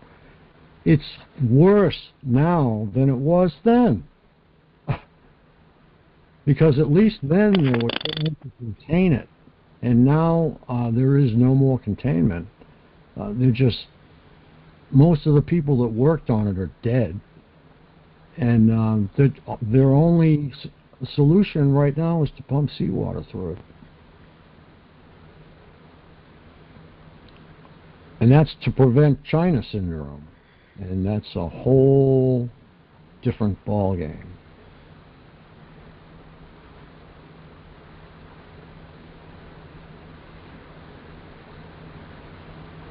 Go ahead, Ann.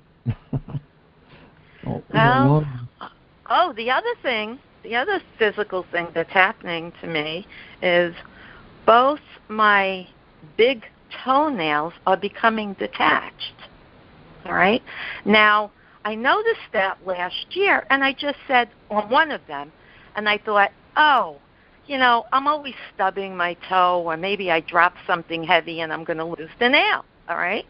But no, it's still detached.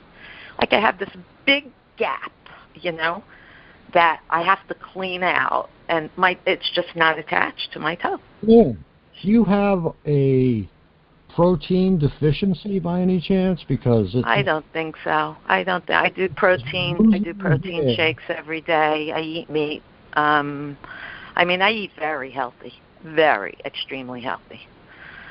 So I'm very careful. If I could afford organic, I'll always choose the organic over anything else. Now I don't even touch regular milk anymore. Now I'll only go for free-range, grass-eating cow organic milk. So I'm addicted to that now. I won't switch back. So Frank, this is radiation. This is the effects of radiation. That's what this is. Talk about a Geiger counter. Now, I don't know. The metal detectors that you use on the beach to pick up coins and jewelry, and I don't know if you're familiar with the beach. You see these, you see people with these metal detectors when people, when the crowds are leaving, they're out there with them looking for, money or jewelry or whatever. They make out pretty good, too.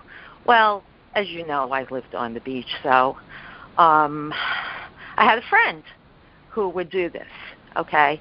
And one day I'm taking a walk on the beach, and, my friend, and he's out there, and he gets the detector, and he goes near me with it, all right? He goes near my feet, and the thing starts going crazy.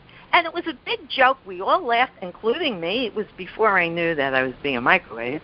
I didn't realize the severity of what was happening to me. It was even before my hair was falling out. And everybody had a big laugh. Oh, look, Ann, what did you eat? Did you eat money or jewelry or whatever? Yeah, but that metal detector went crazy. Now, that's not a Geiger counter. I really never thought, I thought it was funny like everyone else did. But, and the other thing was I had gotten surgery on my wrist, and they put, a tiny titanium brace on the bone. So we kind of thought it was probably that, although he wasn't anywhere near my wrist, And titanium is not a conductive metal, is it? Titanium? Yeah. Yeah. It is? Yep. Okay. All right. So, I don't know. I've just so had it. I have so had it. Oh, the other thing that I don't think I've said it on your call. Maybe I did. I don't know. As far as the Havana syndrome, something occurred to me, and I related it to Havana syndrome, even though it's not related to Havana syndrome, but I'm going to throw it out there and see what you think. Years ago, my girlfriend, a friend of mine, she had breast cancer, okay, and she had major surgery. She moved out of state. She had the surgery at Sloan Kettering because it was cancerous, and she has to come back into New York twice a year to be checked for cancer. So when she comes into New York, they send her to nuclear medicine, and she gets pumped up with nukes, okay? And I guess they scan her to see if there's any cancer in her body. So one day, she's telling me the story about how she's leaving. She's walking out of Sloan Kettering. I'm not sure if she took the train or she drove in, but she was walking through the streets, probably wherever, either to the car or to the train. And all of a sudden, cops started coming out of the woodwork, she said. One cop blocked her way. Before you know it was 2 cops, 3 cops, 10 cops. They were coming out of everywhere. She says they were just running towards her. All right? She didn't know what the hell was going on. She's a lawyer, by the way. She didn't know what was going on. She's like, oh, my God. They had detection equipment. They thought she had a bomb. She was radioactive, all right? They thought that she probably had a bomb on her because that's what their detection equipment was showing them. Luckily, her husband caught on because he was with her. He's a doctor, all right? He caught on to what was happening, took out the paperwork from Sloan Kettering, and showed the police, oh, this is what you're detecting. She was just tested for cancer, and they pumped her with the stuff and contrast dye and whatever, and they apologized and let her move on. Now, why I'm relating this to Havana syndrome, when the United States intelligence people are saying, oh, we don't know, we're just stupid. We don't know what happened to our diplomats and our CIA spies, and we don't know.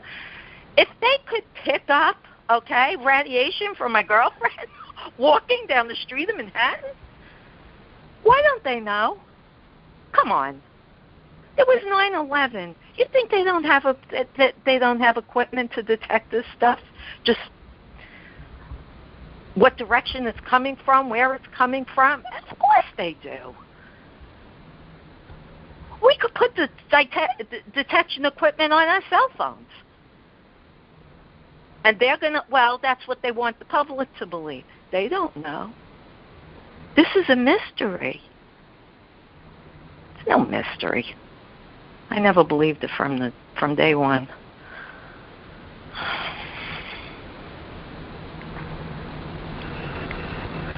Well, that's all the stuff I had building. Well, it sounds like that's a lot. But it just occurred to me. I was like, wait, I remembered her telling me she had gotten home, and she told me. I forgot about it. It's like, oh, my God.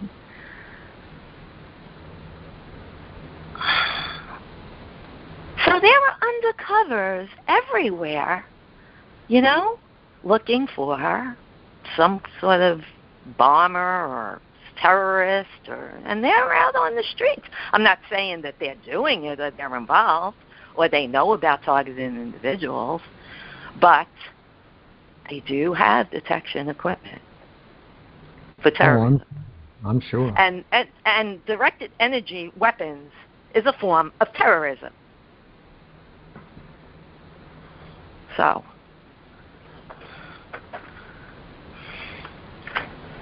Yeah, we need a device. Guy from Massachusetts mentioned it Wednesday night. But we need a device that will pick up visually RF, specifically around a target. That's what we need. I'm going to consult MIT and see if there's any such thing.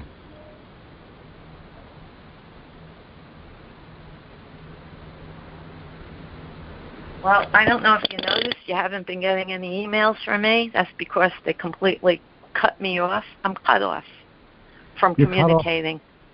Yeah, cut me off from communicating. They just stopped. I can't send an email from my iPad. Cannot, will not. So I get email. I just can't send any, and I don't know if I'm getting all emails. I'm getting a lot of junk. I did get your. Oh no, I didn't get your newsletter this week. Do you clean that thing regularly? I mean, inside in terms of the storage. Yeah, well, we talked about that, and I have cleaned it when you told me to, but it didn't really change anything. Yeah, it should speed it up. It didn't change anything. Oh no, this is telling me when I go onto my site, my email, my account, it says username or password is wrong. Error. I have not changed my username or my PIN, okay, Go to iCloud. since 2014. Go to iCloud and change it, or take it to an Apple store. They'll help you. Okay. That's interesting that you said that, because that problem I didn't have that problem until about a month after I subscribed to iCloud for extra storage. Okay, iCloud won't hurt you.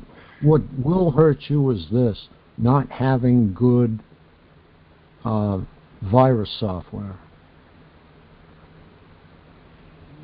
I'll send you a link to some virus software, and just hit the link, and it'll tell you what to do. Okay.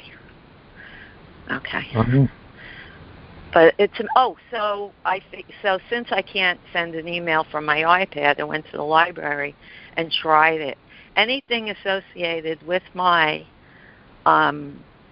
email address, I can't send it. You haven't gotten anything. I'm sure I sent you something from the library. Nope. I sent 2 emails to you, I believe.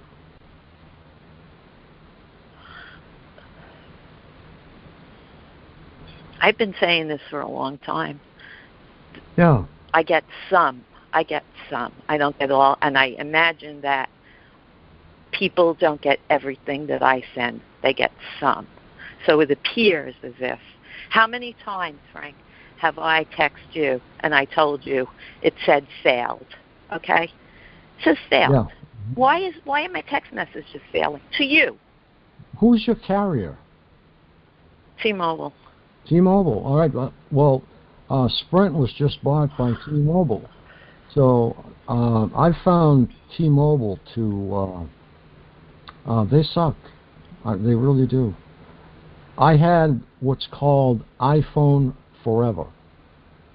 Every year with Sprint, you could just hand them your iPhone. Well, they'll send you the iPhone of your choice, and you send the old one back. And mine were like brand new because I put them inside an OtterBox. And so T-Mobile, T-Mobile bought Sprint, so I tried to do the same thing as usual. And they said, "Oh well, you have to pay $300 and some odd on your old phone." I said, "What are you, crazy? My old phone is less than 2 years old, and it's like brand new. So you're getting a brand new phone that you can sell as used," which they do. And no reply. But the reason was they did not transfer the lease agreements when they bought Sprint. That was one of the deals. We're not going to be responsible for your leases. So I got screwed. But Frank, what are the chances that my iPad, which works on Wi-Fi, and my phone that does not work, I never put it on Wi-Fi, never, okay? Yeah, and I don't do anything but make calls and texts from it. I don't have the data turned on. I won't do that. I don't use apps. Is that an iPhone too? No. That's probably the reason. So, but what are the chances that they've cut my communications from both my phone and my iPad? You might have something going on in your area. No, it's me, Frank. I'm not talking. How many bars do you get? How many bars do you get? I got enough bars. Let me see. What do I have right now? I have... Oh, I'm full.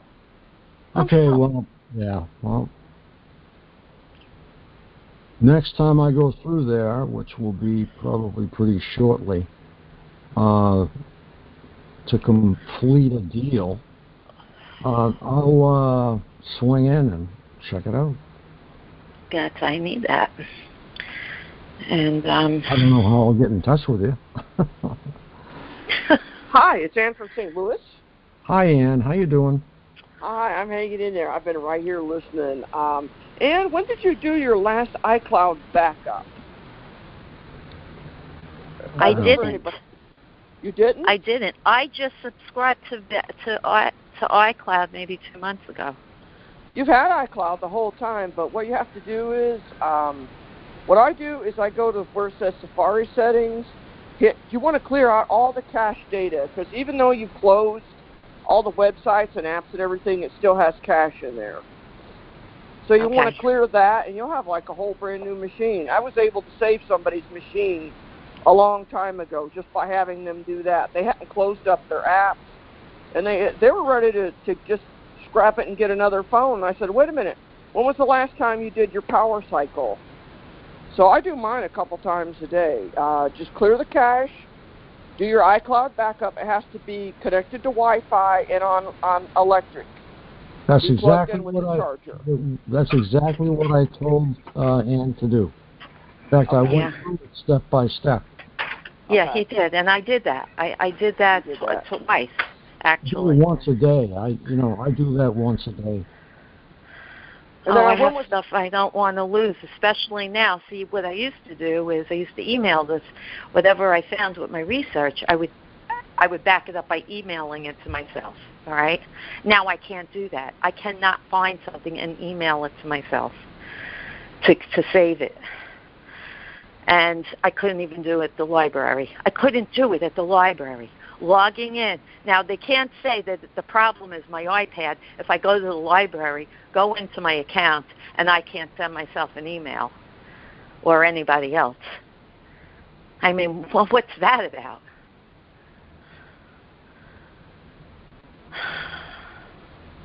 They're so blatant. They're so blatant obvious. It's disgusting. I mean, they used to try to be sneaky about it. Now they're just out and out, like, we could do anything we want. Yeah, I agree. They are underhanded, and they have no scruples at all. They'll do anything. On your sickest day, say you feel really sick, and you have a fever, that's when they'll hit you the hardest. You ever seen anything like that? The day before yesterday, all right, I just I started crying, and I'm not a crier.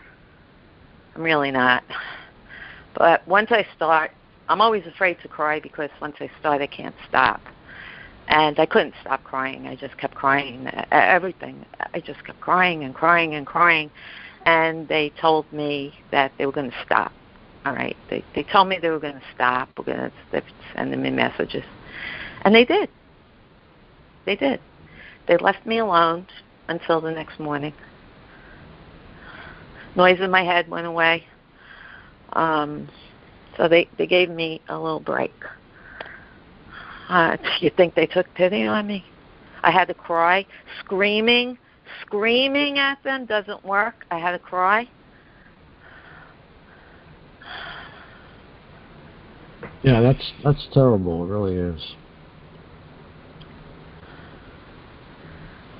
They've hit me in the arm so much that I can't even lift a cup of coffee. It hurts to bend my arm to take a sip of coffee. So. And my iPhone just froze, so I cleaned it. I've never seen my iPhone freeze before. Were you psychic or something too? Well, I've been called psychic. I told you. That guy was the last guy that I was going out with. All right. They would tell me things, and it's funny because I just told this to Lily. They would tell me things, and I would repeat them. So they would tell me things about him, and I would tell him what they told me. So he stops one day, right? He stops in his tracks, and he points to his head. He gets his finger, and he points to his forehead, and he goes, "Babe, you got something going on here. You got something going on." And I said, "Yeah." I says, "Yeah, what do you mean?" So he goes, "You have ESP." I said, "I don't have ESP, Rick. They're telling me these things, and I'm just repeating them." His reaction to that was, he didn't call me crazy. He said, "Did you ever see Persons of Interest?" I said, "No, what is it? Is it a movie?" He goes, "No, it's a TV show, Persons of Interest. You got to watch it." So then I think he texted me reminding me to watch Persons of Interest. I watched it twice. It's a little complicated. It's about, not complicated. You have to keep up with it to know, but I got the gist of what it was about. And it's about a supercomputer. All right. It's about a supercomputer that alarms these people of what's going on. So it's like they have ESP, especially the woman in it. The computer talks to her, and she repeats, and she tells the people that she's working with what the computer is saying. And he made that correlation really quick.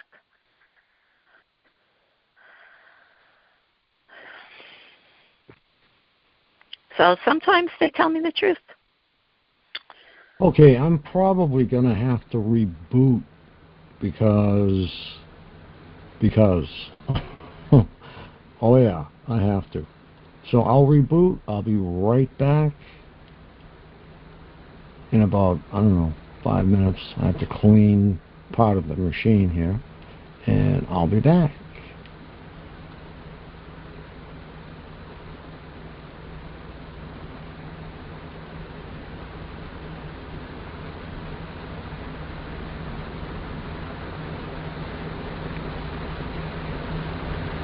So does anybody on the call subscribe to Sagacious News?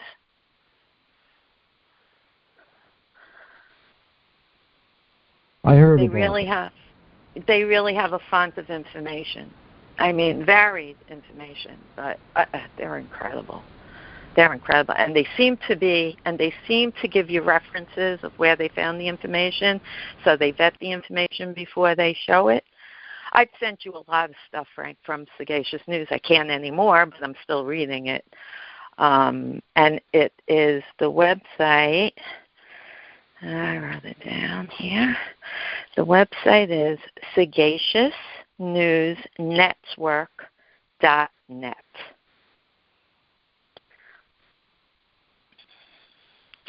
And pretty much when they took over my iPad, I was sending out like crazy emails from Sagacious News.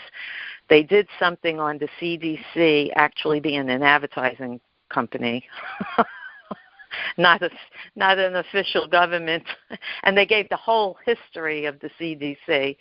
So I deduced that they did not want that information out, and that's why they froze my iPad. And nobody really responded. I think I sent it to 40 people, and nobody responded that they got it, so I don't know. So if anybody wants to get on that site and look anything up, anything, you can.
Are there still 70 people on the call?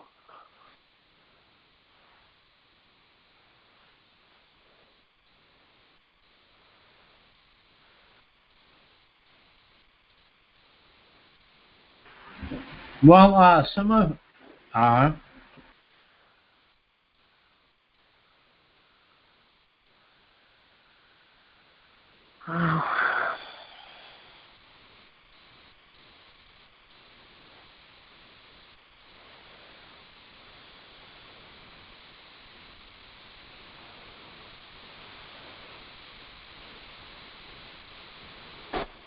Hi, Annie. Hi, who's this? This is Sheila. We talked the other night. Hi, Sheila. Hi, sweetheart. Hi, How Sheila. you doing? Not good. Not good. I'm not doing well either. This is terrible. I know you're not. I know. Weeks have gone by and I've done nothing. Nothing. I pace. I pace back and forth. I curse them out. I scream. I take walks. I get nothing accomplished. It's amazing. My life is just being taken away from me. It's just taken away. So when you say you're not doing well, I understand. I really do. Yeah, I try though. I try baking stuff and cooking stuff, and sometimes it takes me 2 weeks because I'm stopped. And I've been telling myself lately, no, you do this. You're gonna do this. And I've tried to make some things because my brother he's only got about a year left to live, and I'm trying to make him some things. And I told myself, you got to just keep pushing and pushing, but it just doesn't stop. I know. You know? I know. Simple things. Simple. I was making brownies. Yeah. It took me 3 hours. 3 hours to mix a box of brownies. Took me 2 weeks. I'm making ice cream bars. I make brownies. And I put chips and stuff and coconut and nuts in there, really fine ground nuts. And then I make ice cream bars. Well, I just can't get it. I'm just stopped all the time. I did get some of them done while I was listening.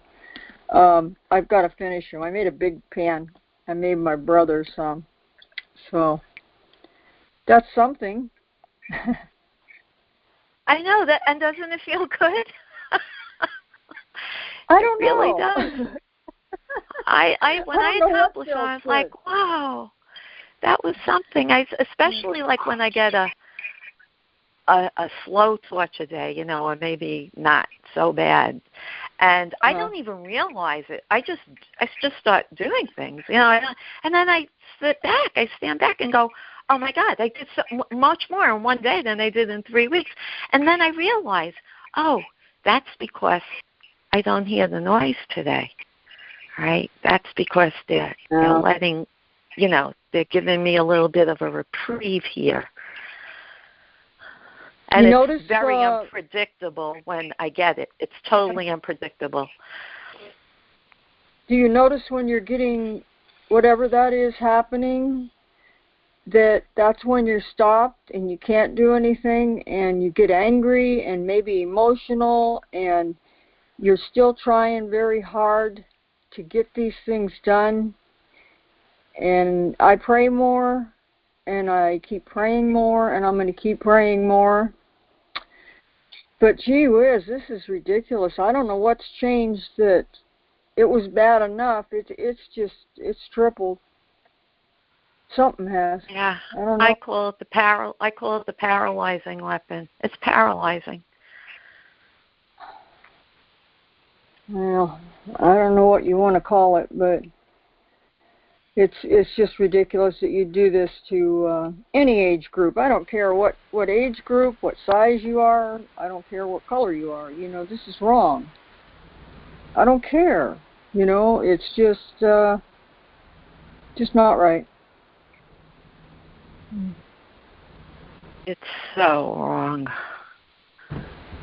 Do you live in an apartment? Wrong. Do you live in an apartment? Yeah, I do. Okay, yeah. That's why I believe, and if you're alone and you live in an apartment, you are such a prime, whatever, and you can expect. I don't know what you can expect. I try to be positive, but lately I don't know. It's not the apartment, Sheila. I own a house. I have a house that I've been tortured terribly in. Okay, guys. All right. Can we hold up for a second? Hold up just for 1 second.